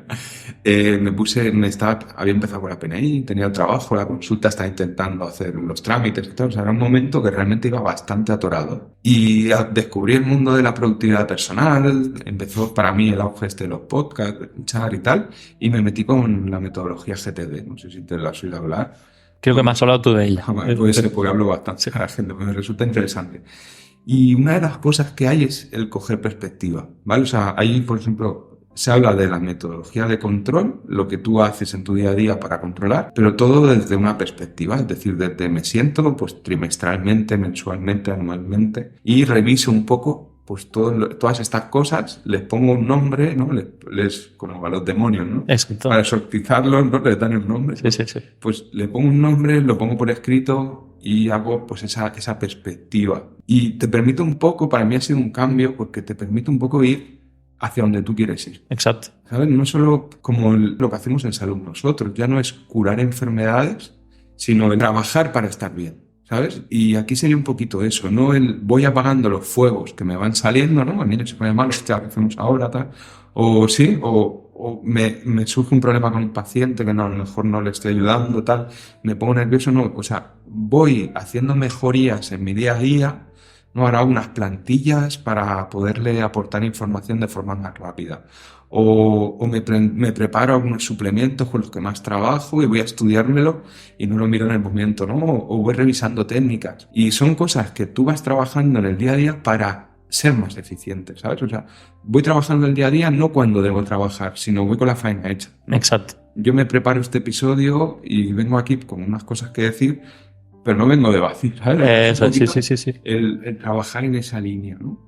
No sé qué te parece. Sí, súper bien definido y creo que explica correctamente lo que hemos estado hablando de la perspectiva, totalmente, como los estoicos aplicaban este concepto para poder desarrollar su potencial y no dejarse llevar por emociones primarias y no deseadas. Muy bien. Y sí, y luego otro tema, ya Sí. es el buscar el espacio, ¿no? Por ejemplo, en el proyecto Salud que te digo que le estoy dedicando tiempo y me lo estoy pasando muy bien además. En este proyecto Salud realmente es buscar ese espacio tuyo, ¿no? Yo, por ejemplo, yo tiendo a ser nocturno y pues por las noches, alguna noche cuando mi mujer y mi hija se van a dormir, yo me quedo en el despacho y allí me siento y es cuando hago esa introspección y busco ese espacio para mí. Y luego en el día a día, ¿no? Pues como creo que haces ejercicio, vas al gimnasio y tal, pues esos ratos realmente disfrutarlos. O sea, no es una obligación, es un trabajo y es un espacio que he generado para cuidarme, ¿no? El rato para cocinar. Yo, por ejemplo, desde hace años ya cocino siempre y tengo mis ratos, hago cocinar no cada día, sino cocino para varios días, me preparo. Y buscar ese espacio, tener ese sitio, ¿sí? Es algo pues que también es una buena herramienta, digo, por si alguien se plantea esa pausa, esa perspectiva estoica y no estoica. Sí. El buscar espacios para ti, que no tiene que ser irte a un spa. O sea, buscar un espacio para ti puede ser darte el lujo de comprar y cocinar, o darte el lujo de estar una tarde presente con tu hijo o con un amigo, o etcétera, ¿no? No sé. Sí, yo creo que los estoicos esto le llamarían actuar con virtud. Sí, ¿no? Actúas con virtud en algo que te gusta, aunque no te guste, pero si te gusta, con más conocimiento, ¿no? Y de esa virtud sacarás algo bueno siempre, lo vivirás con excelencia, pones el foco en lo que estás haciendo y eso siempre te va a dar algo bueno. Yo creo que ahí está súper bien definido lo que acabas de explicar. Bueno, yo sí, quería comentar también que respecto al tema de la perspectiva y la visualización, los estoicos hacían mucha referencia a plantearse y ponerse mediante esta visualización y perspectiva en el peor escenario posible, siempre, ¿no? Ellos, para intentar llegar a esta felicidad, a esta tranquilidad, más tranquilidad que felicidad, para intentar no sufrir y dejarse llevar por emociones inconscientes, se ponían siempre en los peores escenarios posibles de la vida, ¿no? De ahí viene que los estoicos quizás hicieran referencia de que eran personas frías, eran como témpanos, y no es verdad. Ellos sentían, pero aplicaban este estoicismo. Por ejemplo, a mí al principio me chocaba, ¿no? Pero si tenían hijos, ellos diariamente se recordaban y visualizaban que sus hijos pues podían morir y podían morir de la peor manera posible, o si tenían una riqueza se podían quedar sin nada de un día para otro, ¿no? Eran bastante extremistas en ese sentido y eso a ellos les daba esa tranquilidad, ¿no? El saber que si eso pasaba, pues bueno, ya se lo habían imaginado, entendían las emociones que iban a tener, visualizaban y con perspectiva veían ese problema y si eso sucedía podían actuar con mejor virtud, ¿no? Entonces venía a redondear un poquito el tema de la perspectiva y visualización con eso. Y la diferencia, que ahora que lo te está escuchando, ¿no? Si no lo entiendes esto, te puede parecer muy loco, ¿no? O sea, porque yo critico siempre, ¿no? La gente, el sesgo de negatividad que tiene el ser humano, el siempre ponerse en lo peor, que es una herramienta de supervivencia, que hoy en día se explota a nivel de noticias, ¿no? Con ese de todo es malo, la guerra, el hambre, las pandemias y todas estas mierdas, ¿sí? Y realmente no es eso. O sea, me pongo en la peor situación, pero para trabajar esa situación y ocuparme de esa situación y disfrutar lo que tengo, ¿sabes? O sea, Exacto. no es todo es malo y todo es miedo y no actúo y me quedo paralizado porque mira lo que puede pasar, sino el hecho de, hostia, mi hijo se puede morir, ¿no? Por decirte algo así en plan, Sí. o mi hija, ¿no? Y yo a raíz de ese pensamiento llevo una actitud de aprovechar más el día, ¿no? Hay veces, a mí me pasa, yo hay semanas que estoy cansado y a lo mejor no le dedico a mi hija el tiempo que debería o la atención que debería porque no tengo energía, ¿no? Exacto. Pero en la medida de lo posible estoy presente siempre que puedo. Por ejemplo, esta tarde estamos en la tarde y lo tengo todo preparado pues, para estar presente con ella. Por ella. Vamos a hacer un poquito de ejercicio, tiene un examen de karate. Muy bien. Ahí te va a ir muy bien. y a raíz de ahí vamos a estar juntos. Aparte, mi mujer se va por ahí esta noche y estamos los dos y vamos a ver una peli. No hay mejor plan. Claro, y yo voy a estar presente ahí, ¿no? Y el hecho de que tú te pongas en lo peor, lo que te aporta es que no te tengas que quedar en ese pensamiento, sino eso lo puedo superar y lo que tengo ahora es maravilloso. Exacto. Estoy un poquito de esa idea. Me encanta, Andrés. Me encanta. Y también quería explicar que no hay nada que peor gestione el sistema nervioso y nuestro sistema inmunológico que la incertidumbre. Andrés. El no saber qué hacer, no saber qué va a pasar. Por eso, proyectarse. En cierta manera, no 2 años más allá, ¿no? Sino en cortos, medios plazos, nos ayuda a supervivir y a nutrirnos y a ser felices, como dice Andrés. Los estoicos, para ellos, esto era la eudaimonia y la ataraxia, ¿no? Era ser presente, generar una visualización, un teatrillo donde te haga generar esas emociones y saber que lo que estás viviendo a día de hoy es lo que necesitas y te va a llevar a ello. Y aparte, mira, ha venido otra idea, y es el hecho de que, por ejemplo, estabas hablando de esto y se me venía a la mente el mindfulness, ¿no? Que te dice estar presente, respirar, no fregas platos, estás por fregar los platos, estas cositas. Y es que llega un momento que todo el mundo habla de lo mismo. O sea, te vas a la mística judaica, ¿no? Ya estaba un poco ahí un pavo que divulga la cábala judía. Sí. Y me lo estoy escuchando bastante, no sé, por curiosidad. Y acabamos llegando a los mismos sitios, tío. O sea, es que el tema es quién te lo vende, ¿no? Dónde lo compras, dónde lo consumes. Pero un poquito es vivir en el día a día de forma real y bueno, y que esto te sirva como un aprendizaje. De hecho, cuanto más os vendan, menos se escuche. Exacto. No, y como mira, ya con esto si quieres zajamos este capítulo. Al final, yo es algo que, aplicando el estoicismo, pues bueno, ahora con tanta guerra que hay, que si en Ucrania, que si en Gaza, Israel, ¿no? ¿Para qué tanto si al final, cuál es la vida media de un ser humano, Andrés? ¿80, 90 años?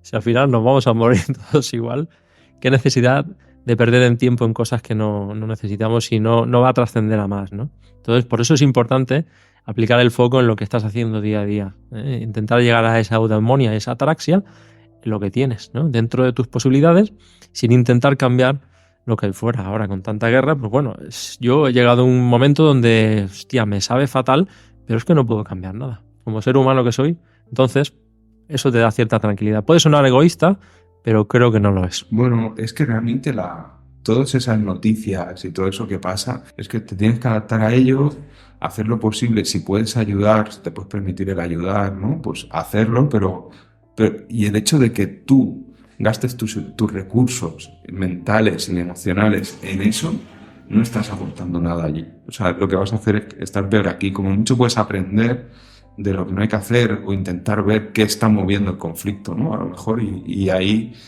pues ver un poco, ¿no? De dónde vienen los intereses. Mira, en el punto número 7 yo había puesto la queja, ¿vale? Os aconsejo un capítulo de La ciudad interior que trata sobre la queja, y este capítulo me llevó un altavoz Bluetooth al hospital, al gimnasio, y lo puse, ¿vale? Era un poco, parecía un sermón religioso allí en ese contexto, pero es muy guay. Y hay una frase que dice, mira, voy a decir yo una frase: que nadie te escuche quejarte, ni tú mismo. ¿Sí? Era una frase de Marco Aurelio, y la idea de este capítulo y la idea por la que quería tratar la queja, ¿no? Es porque quejarse es muy goloso. Es más, hay gente que dice que el ser humano aprendió a hablar para poder quejarse. Exacto.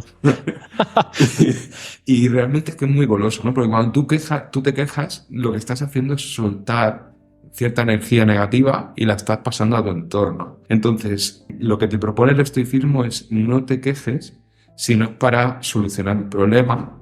Y el hecho de quejarte constantemente, lo que estás haciendo es ensuciar, ¿no? Es ensuciar a ti, a tu propio, ¿no? Porque lo que la boca suelta, la cabeza lo cuenta, ¿no? Exacto. Y si tú te quejas, eso lo vas a escuchar y tu cabeza te va a seguir dando pensamientos de queja, ¿vale? Y por ese alivio momentáneo que te genera la queja, ¿no? Es como el hambre hedónica, pues la queja es una forma de hedonismo, realmente no merece la pena ni vas a obtener ningún beneficio, ¿no? Entonces, ¿qué opinión qué te genera esto a ti? La queja, como tú bien dices, viene a ser eso, no lo llamaría así, pero bueno, viene a ser como un concepto patológico, ¿no? Que te lleva a esa comodidad, que no te lleva absolutamente a nada, ¿no? A quedarte en el sitio, a no llegar a más, a no llegar a sacar tu potencial que realmente quieres. La queja creo que es la falta de la aplicación de la virtud también, ¿no? Es intentar, cuando no haces las cosas como las tienes que hacer, pues al final te quejas, te frustras, Pero ahí hay que aplicar ese concepto de intentar aprender de lo que se te presenta en ese momento. La queja es un recurso fácil que constantemente sale por todos lados y que tenemos que combatir contra él, porque creo que hoy en día la sociedad en la que estamos, de la inmediatez, de la falta de valores y la cultura del poco esfuerzo, ¿no? Lo fácil es quejarse. Entonces, un estoico no se queja, un estoico actúa, ¿no? Y el actuar siempre te va a llevar un beneficio como ser humano. Reflexionar y actuar. Y sí, yo mira, por ejemplo, a mí me pasa, lo he dicho antes, ¿no? En la mayoría de contextos me muevo de una forma en la que me siento bastante a gusto, pero el contexto en el que me paso 7 horas cada día, ahí me veo muchas veces quejándome. Y no es el hecho de sentirme mal, o sea, sí que me siento mal por esas quejas, pero es más el hecho de, hostia, pues aquí tengo que aprender, ¿no? Y tengo que trabajar. Y ya lo hago, ¿eh? O sea, llevo tiempo que... Exacto. Pero a veces te ves despotricando, ¿no? Y dices, ¿para qué? Es decir, o llegas y te quejas, ¿no? Con tu pareja, es que mira lo que ha pasado, no sé qué. Hostia, es un aprendizaje. Sí, sí, sí. Creo que tiene ese trabajo. Claro, no, pero muy bien, porque ahí en ese momento es cuando te deja aplicar la pausa, pum, ¿vale? Quejarse una vez está bien, porque te está indicando que ahí está pasando algo, ¿no? Pum, ¿por qué me estoy quejando? Aplico pausa estoica, reflexiono, no me dejo llevar por las iras, no me quejo porque alguien me ha dicho esto, no sé qué, y enseguida voy a recriminarle y a tacharlo. No, aplico, me quejo, entiendo mi queja y a partir de ahí actúo, ¿no? Claro, evidentemente si no actuamos y no cambiamos, estaremos en la misma tesitura. Entonces, para mí la queja te invita a hacer cambio. Pienso. Sí, es un motor de cambio. Es decir, cuando tú veas que solo aparecen quejas en tu cabeza, es que hay que cambiar cosas. ¿Sabes? Es decir, voy a pedir ayuda o voy a ver, me siento con mi diario a ver qué está pasando aquí. O si no, pues eso, ir a ver un terapeuta que digas, oye, mira, estoy en esta situación y es que un tema que no hemos dicho, que sí que lo comenté en el capítulo 5, creo, es que tras una queja, tras una mala emoción, hay una secreción hormonal y hay una serie de reacciones que influyen a nivel inmunitario, a nivel neurológico, que dan respuestas en el cuerpo. Es decir, si tus pensamientos son negativos, tu fisiología es negativa, ¿sabes? Y te estás haciendo daño, ¿vale? Y eso es súper interesante que lo tengamos en cuenta. Y otra cosa que te quería desarrollar, a ver qué te parece, es, yo por ejemplo, en este entorno en el que yo me quejo, posiblemente sea de los 3 que menos se quejan. ¿Vale? Es decir, también cuando el entorno es una queja constante, es súper difícil. O sea, sobrevivir ahí, no, sobrevive, ¿no? No vas a morir ahí. Sí, sí. Pero me refiero a sobrevivir, que tu ataraxia Sí. se mantenga, o sea, que tu paz mental Sí. y tu equilibrio se mantenga, es complicado, ¿no? Y Claro. ¿qué propones tú en estos casos? Claro. Ahí entra en juego tu texto y tu contexto, ¿no? El texto es como tú eres y el contexto es dónde te mueves, ¿no? Entonces, si tu contexto no está de acuerdo con tu contexto, siempre habrá una queja, habrá un conflicto. Entonces, ahí yo creo que hay que aplicar esa dicotomía de control, ¿no? De realmente aceptar lo que tienes o realmente frustrarte por lo que el contexto te produce, que resuena contigo mismo, ¿no? Entonces, o una de dos, o generas cambios, actúas con virtud y excelencia para poder generar un cambio y aprender de él, o te quedas en esa situación en la que estás, que creo que no te llevaría tampoco a nada. Como digo, siempre soy una persona que me quejo, pero en el tiempo. Cada cierto tiempo, cuando aparece una queja a mí, me está diciendo, Miki, espabila aquí, te estás aburriendo, hay algo que tienes que cambiar. Y soy muy inquieto en ese sentido. Siempre estoy haciendo cosas, pum, pum, pum, pum, porque tengo esa necesidad de tener un propósito, ¿no? Ir cumpliéndolo, ¿no? Y esa queja, pues bueno, puede ser beneficiosa en un principio, pero a largo plazo no te puedes quedar en ella. Me parece espectacular. O sea, es que sí, es un síntoma, ¿no? Sí, La queja sí. es un síntoma, es como el dolor. Sí, salvando las distancias, pero... Que enmascara otras cosas detrás. Sí, es tu alma expresándose. Totalmente. Algo no anda bien, ¿no? Ahí está. Sí, y lo más importante aquí es tal vez eso, ¿no? El que lo aprendamos a escuchar. Totalmente. Aprender a escuchar y el ocuparse, ¿no? De las cosas. Exacto. Pero es difícil, ¿eh? O sea, yo entiendo y mucha gente y ciertos entornos que son...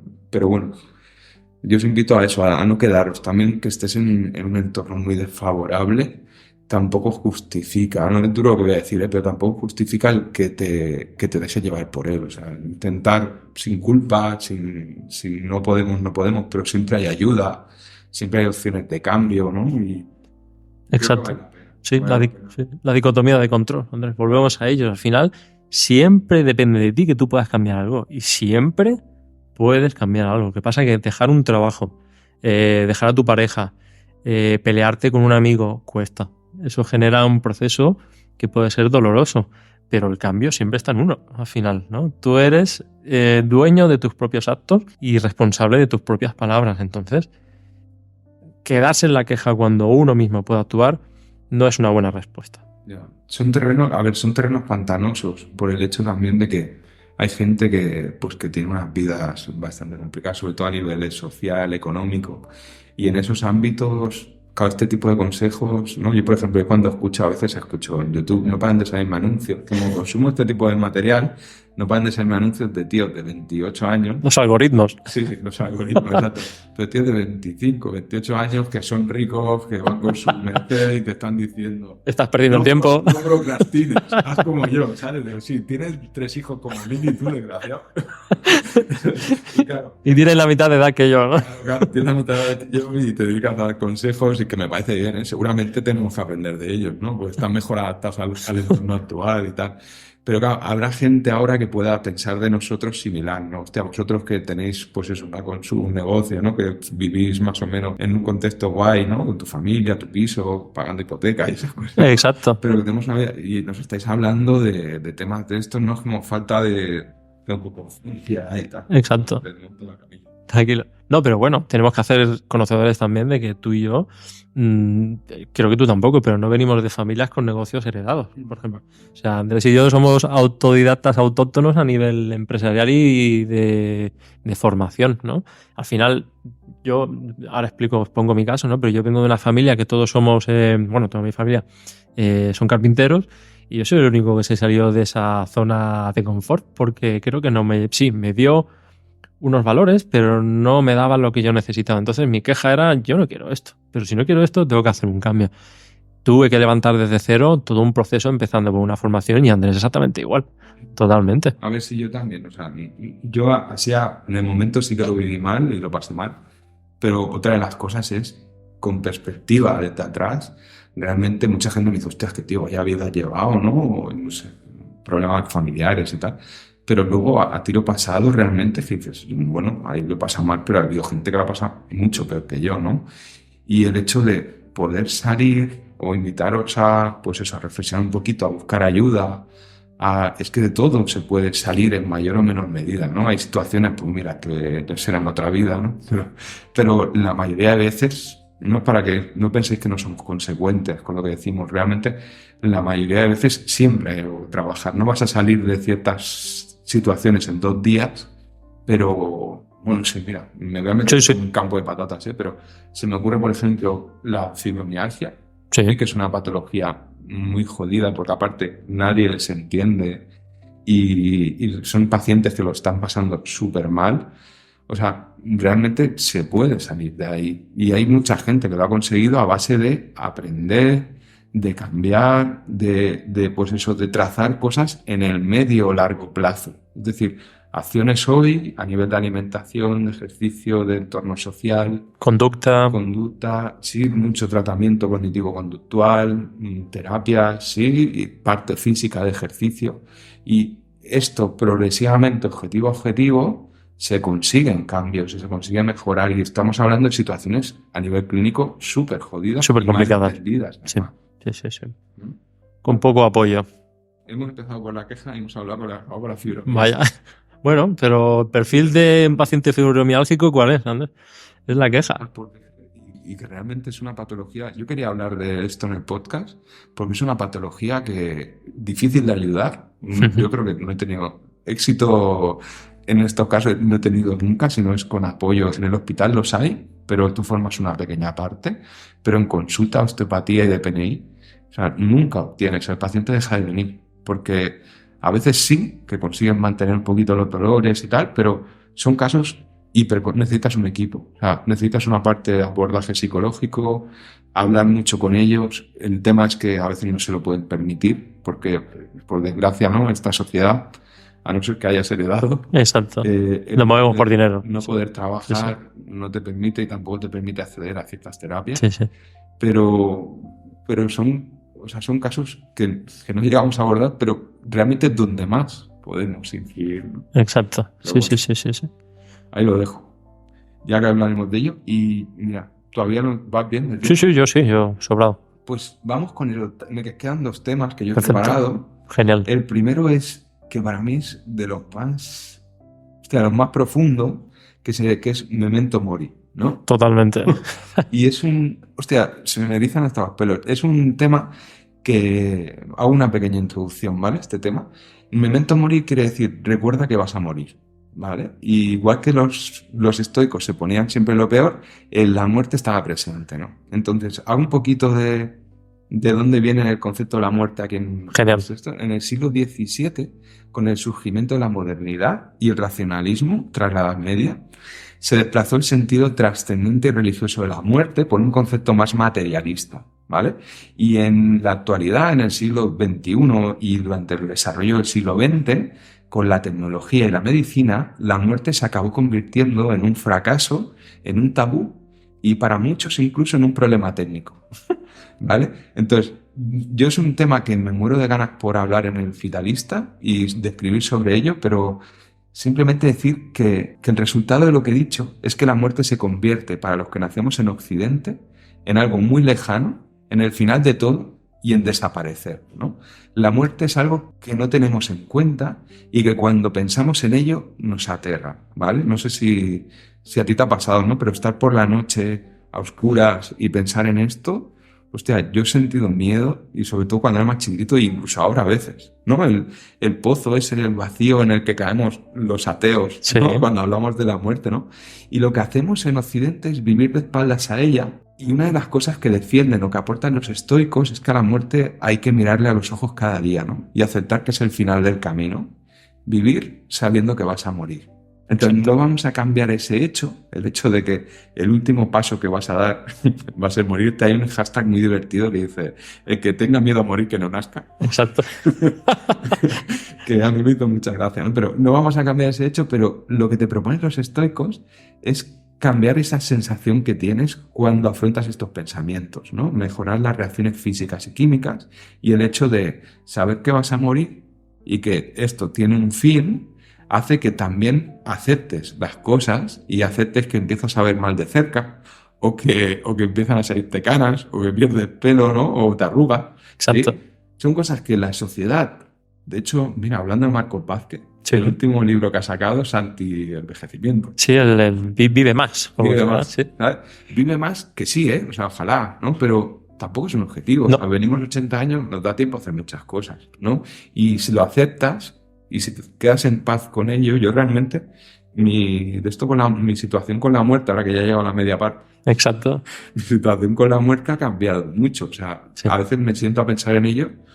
¿Qué piensas, Andrés? Claro. Pero te sientas a pensar en ello y ya no es la misma sensación. Es, hostia, pues también hay que dejar pasar las cosas, hay que asumir pues que llegas a ciertos momentos en la vida en los que no sales de fiesta. Si te pasas comiendo ya haces lo mismo que antes, ¿no? Te tomas 2 copas y al día siguiente es peor. Pues cosas que van pasando con la edad y que la gente lucha contra ello. Y no luches, o sea, acepta que envejeces y acepta que vas a morir, ¿sí? A ver qué os parece la idea. Me encanta la reflexión de Séneca. Nos equivocamos al buscar la muerte en el futuro, porque gran parte de la muerte reside en el pasado. Los años que están detrás de nosotros están ya en manos de la muerte.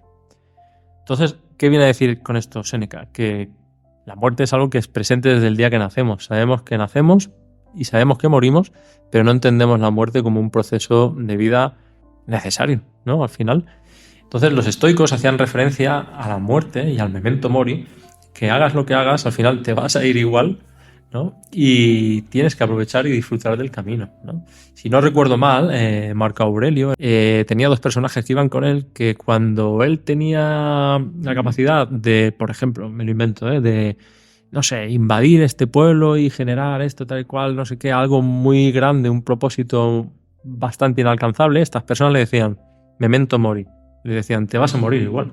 Si hagas lo que hagas, te vas a morir igual, ¿no? Y también otra reflexión era que hay un enfermo, va a estar igual de enfermo en una cama de paja que en una cama de oro, ¿no? Al final te vas a ir igual, ¿no? Y a eso hace referencia a la muerte. Ellos entendían la muerte como un proceso vital y necesario.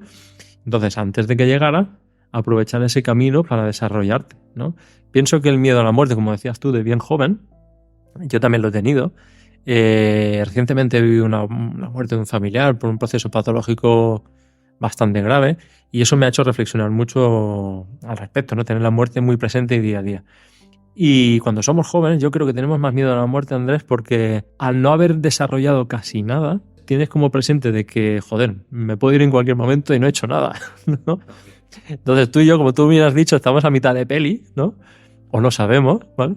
Estamos a mitad de película, pero hemos hecho muchas cosas. Hemos estudiado, nos hemos relacionado, hemos tenido hijos, tenemos una vivienda, un trabajo, un negocio, ¿no? Y eso quizás te da más tranquilidad, te da más ataraxia en el pensar, pues bueno, he aportado algo a este mundo, me he desarrollado, quizás me podría ir en cualquier momento. Los estoicos desarrollaban ese concepto, ¿no? De generar esa ataraxia, esa tranquilidad en función de las cosas que habían hecho y de las que podían hacer el tiempo que les quede. Claro, y el contexto es diferente también. Pensar que en esa época la incertidumbre era mayor. Sí que había gente que vivía muchos años. No sé, Séneca murió con 60 y pico. Incluso estaba bastante enfermo.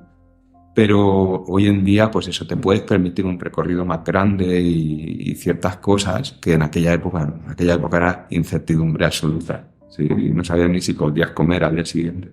Exacto, y como habías comentado antes, el tema anti-aging, ¿no? Al final, si nos vamos a ir todos, ¿qué necesidad de luchar contra el envejecimiento? Está bien que es correcto verse bien y no... Hay gente que no le gusta verse envejecida. Coincidirás conmigo que hay muchos pacientes que tienen estrés por eso, ¿no? Que vienen a verte porque es que me suena todo y no tienen dolor quizás, ¿no? Pero es que me chirrían las articulaciones, no sé qué, tal. Bueno, forma parte de la degeneración de la vida que no acabamos de entender y que sabemos que todos vamos a ir allí, y el intentar entenderlo y aceptarlo te dará esa tranquilidad de saber que eso es así.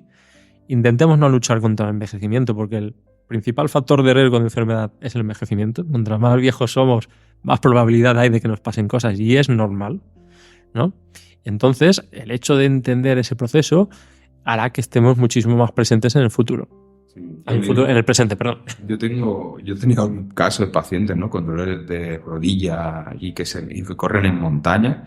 Y claro, 63 años. Y dices, a ver, qué bien, ¿eh? Ojalá puedas correr en montaña hasta los 80, ¿no? Pero a lo mejor tendrías que dejar de hacer bajadas y caminar o hacer bicicleta o adaptarte a hacer natación, ¿no? O a excursionismo, ¿no? Exacto. O escalada. Pero correr te está haciendo daño, ¿no? Pues hay que aceptar también un poquito que a lo mejor con un tratamiento hiperintensivo, con suplementación máxima y tal, puedes llegar a volver a correr y mantenerte, pero ¿a qué precio? ¿No? Exacto. Amor fati. Exacto. ¿A qué precio hacemos esto? Exacto. Amor fati, ¿no? Saber que la vida son etapas. Ahora quizás ya no toca correr, ya no toca salir de fiesta, como dices, pero abrazar esa situación, ¿no? Y nutrirte de todo lo que has vivido, y se te presentarán otras etapas que las cuales van a ser igual de nutritivas o mejores que las que has pasado. Y luego hay otra idea, es un poco pseudocomunista que quiero transmitir, ¿no?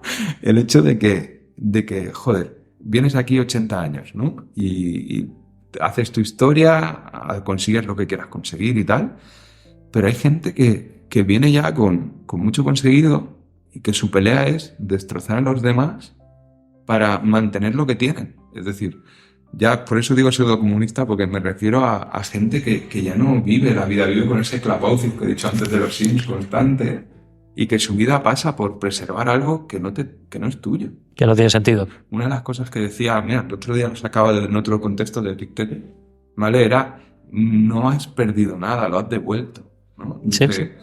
Realmente todo lo que tienes es un préstamo que devuelves a los 80 o 90. Del universo. Sí, entonces, hostia, hay gente que necesita 10.000 euros al mes para vivir. O sea, en España hablo, ¿eh? A lo mejor en otros países sí, porque tienes que pagar sanidad y esas cosas, pero aquí con un sueldo medio puedes vivir cada vez menos, pero quiero decir, con 10.000 euros te sobra. O sea, afloja un poco, vive, deja para los demás, ¿no?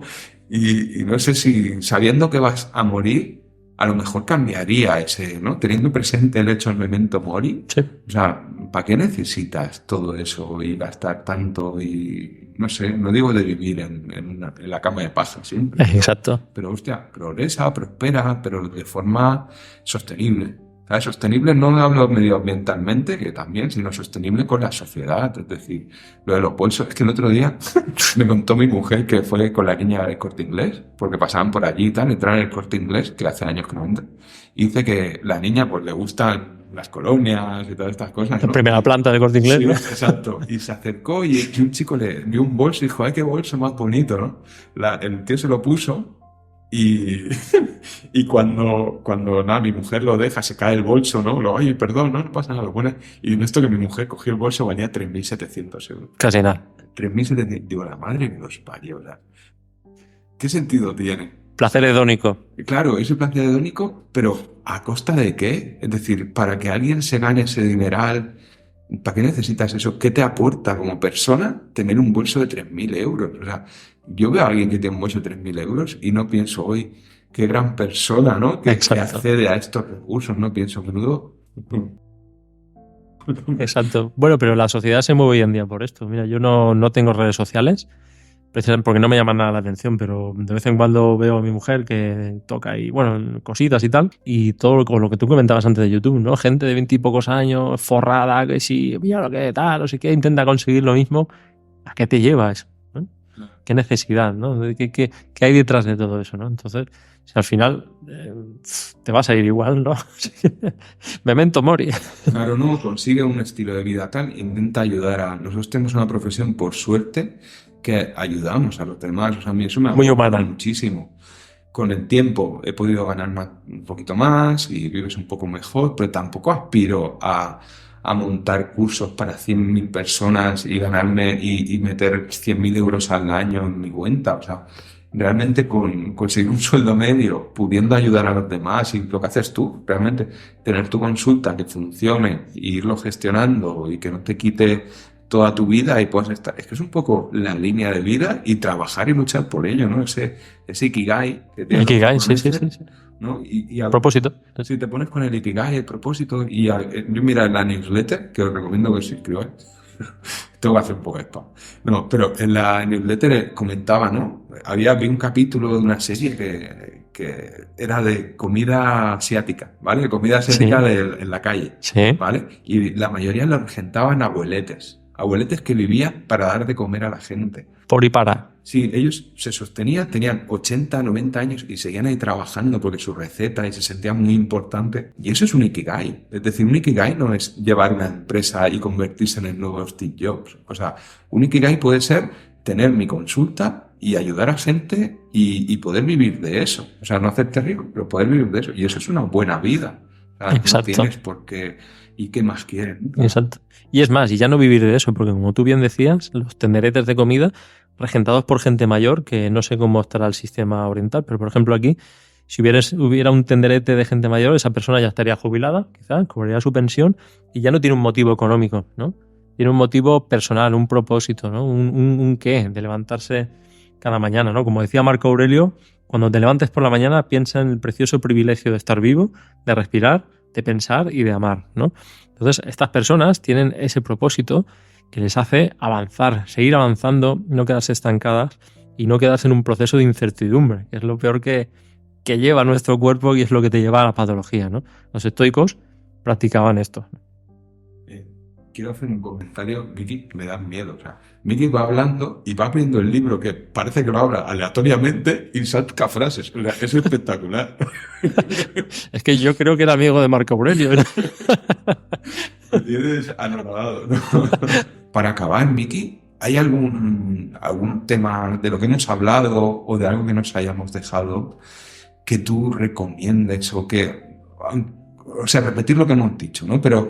¿Para ti qué es lo más importante de todo lo que hemos hablado? Pues yo habría 3 cositas que diría, pero te dejo primero. Para mí, lo más presente es lo que acabamos de comentar, que es memento mori, ¿no? Es saber que no sabes cuándo puede llegar tu final. Eso te lleva, o a mí al menos me lleva a disfrutar cada día de lo que hago, de lo que vivo y de lo que tengo. Me llena muchísimo actuar con esa virtud, ¿no? Dentro de mis posibilidades. Si trabajo, estoy trabajando y disfruto de lo que hago. Si estoy con mis hijos, estoy con mis hijos y estoy disfrutando. Si estoy con mi mujer, estoy con mi mujer y estoy disfrutando. Intento ser excelente porque el hecho de poder esforzarme me da ese beneplácito y esa eudaimonia, ¿no? Tantas veces lo he repetido, ¿no? Y amor fati, o sea, abrazar y aceptar el destino, lo que te viene, como una oportunidad para siempre mejorar. Yo creo que esos 3 conceptos son los que más aplico a nivel estoico y me representan, diría. Vale. Yo, de hecho, una de las cosas que quería comentar es el hecho de tener, que yo esto no lo tenía y ahora lo estoy construyendo, el tener una filosofía personal. Es decir, el empezar a tener unos valores, ¿no? En nuestra sociedad, por ejemplo, es una sociedad cristiana y yo tuve la suerte o la desgracia de que mis padres el cristianismo pues no lo abrazaron. ¿Vale? A mí me bautizaron, pero a mis hermanos ya no. ¿Vale? Entonces, es como que el cristianismo nunca lo he vivido bien y nunca me ha gustado y todo lo que representa y ha hecho la humanidad, ¿no? Como otras religiones, ¿eh? No tengo nada en contra. Pero claro, esto también te hace perder un poco, vives un poco sin valores. O sea, sí que eres bueno e intentas ser la mejor persona posible, pero careces un poquito de todo este conocimiento. Y llega un momento en la vida con 30, 20 y pico de años, ¿no? Que te paras y dices, hostia, algo hay que hacer, ¿no? Y te pones a leer pues, sobre budismo, sobre taoísmo. Yo le he mucho a este nivel. El Tao me mola mucho, el tema del Tao. Ahora con el tema del estoicismo en los últimos años que ha entrado con fuerza, ¿no? Y el construirte un poquito esos valores, ¿no? Y ese saber estar. Y realmente el estoicismo, pese a que está de moda y que a mí me ha costado un poco hablar de este tema porque está muy trillado, pero creo que el construirte un poquito esos valores personales. Esa espiritualidad. Esa espiritualidad, de hecho. Sí, es que lo que pasa es que el tema espiritualidad cuesta, ¿no? Con Alex, no sé si nos escuchaste, Alex, a mí aquí divagando en este mismo canal, y que estuvimos hablando mucho de espiritualidad y tal. Claro, es un tema que desde el racionalismo cuesta, ¿no? Entonces yo, claro, con la osteopatía el racionalismo lo vas dejando un poquito por esta parte más espiritual y entras en ello y es que lo necesitas. O sea, yo creo que el ser humano necesita llenar ese agujero. Exacto. Yo creo que es por la palabra, por espíritu, ¿no? Creo que el hecho de que le digamos espiritualidad pierde peso. Porque, por ejemplo, yo cuando pienso en espíritu me viene a la cabeza Espíritu Santo, ¿vale? Y eso es igual a algo intangible, algo poco perceptible, ¿no? Quizás espiritualidad no es la mejor palabra, pero es no sé, ¿cómo lo podríamos definir? Bueno, sin referirnos a algo... Yo lo que dije en el otro capítulo, ¿no? Es la palabra alma. Sí. La palabra psique quiere decir alma. Sí. ¿No? Y el alma realmente es como lo que mueve tu cuerpo, ¿no? Como ese espíritu encarnado, por así decirlo. Y un poquito... Realmente el estudio de la mente, de la neurología, a mí me lleva a esto. Y el otro día estaba escuchando un podcast, Kaizen, el capítulo de... Sí, lo conozco. Sí. Vale. En Kaizen estaban hablando de la conciencia. Ayer, el día 22 de diciembre, pues antes de ayer, el día 20 de diciembre, estaban hablando de la conciencia. Son ingenieros esta gente y estaban hablando pues de temas de este estilo. Sí. Y es que la neurología está llegando a entender un poco, ¿no? Que de esto también hablaré, ¿no? Esa parte inconsciente y de que la conciencia es como un poquito que sale, ¿no? De todo ese automatismo de la vida y nos hacemos estas preguntas, y es que es lo normal. Existenciales, sí. Es así. Y de todo lo que hemos hablado, el otro tema también importante, el tema de la dicotomía de control. O sea, vas a controlar lo que vayas a controlar y deja de culparte por todo. Deja de sufrir por todo porque no vas a poder llegar, ¿no? Yo creo que estas 4 cositas es un poco el resumen y así me ahorro hacer el resumen. De lo que hemos hablado, exacto. Vale. Sí, y yo quiero acabar, Miki, por darte las gracias porque, hostia, este podcast, que sepáis que por ahora no reporta ningún bien económico ni yo le puedo dar a Miki y regalarme, como hizo Alex, ¿no? Estas 3 horitas que te he robado de tiempo, que me abras tu casa y tu consulta y poder estar aquí contigo es un privilegio. Muchas gracias. Que sepas que cuando esto reporte te llegará. Bueno, yo quería decir que aunque te reporte mucho dinero, no quiero nada, Andrés. A mí me sirve y me pagas con tu presencia. Yo a Andrés lo tengo siempre muy presente en mi día a día. Nos conocemos desde hace muchos años y siempre se lo digo a él. Y a mí, Andrés es una persona que está siempre conectado a la actualidad, está muy presente con todo lo que hace, con todos sus estudios. Y yo soy todo lo contrario, soy muy disperso, pero voy por ahí, ¿no? Y Andrés me hace asentarme siempre, me hace reengancharme en muchas cosas y eso a mí, él me aporta muchísimo. Así que las gracias te las tengo que dar yo por invitarme, dejarme participar en tu podcast, porque siempre le saco provecho a todo lo que hacemos, Andrés. Así que muchísimas gracias, como siempre.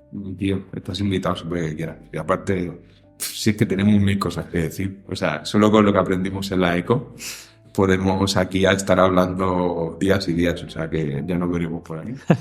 Cuando quieras. Sí, que también, hostia, todo esto lo podemos hablar tomando un café, pero el hecho de hacerlo con 2 micros, una tarjeta de sonido y que quede aquí, hostia, a lo mejor le aporta a gente, tío. Que también, Y tanto que sí. y a mí me gusta hacerlo y vale la pena. Así que nada, tío, muchas gracias. Recordaros que Miki trabaja en Vilafranca, lo diré en la introducción, pero no está de más. Recordaros que Miki trabaja en Vilafranca, en fisioterapia Miguel Campos, ¿no? Hostia, Vilafranca. Ahora, pues ahora me has pillado. Creo, espérate. Es ostiovilafranca.com, creo, ahora. Vale.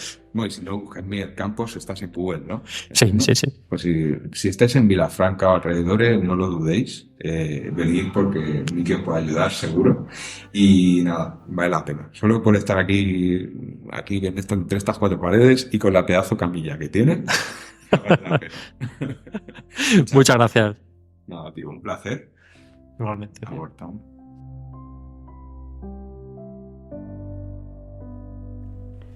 Y sin más, 1 hora y 45 minutos de capítulo. Muchas gracias por haber llegado hasta aquí. Recordarte que si te gusta el proyecto, solo puedes compartirlo. Si lo escuchas en Spotify, pues valorar el podcast con 5 estrellas. Eso la verdad es que ayuda bastante. Puedes dejar comentarios si quieres interactuar conmigo. Y también, si lo escuchas en iVoox, le das al corazoncito del capítulo y poco más puedes hacer. Darte las gracias por llegar hasta aquí, un placer y hasta siempre.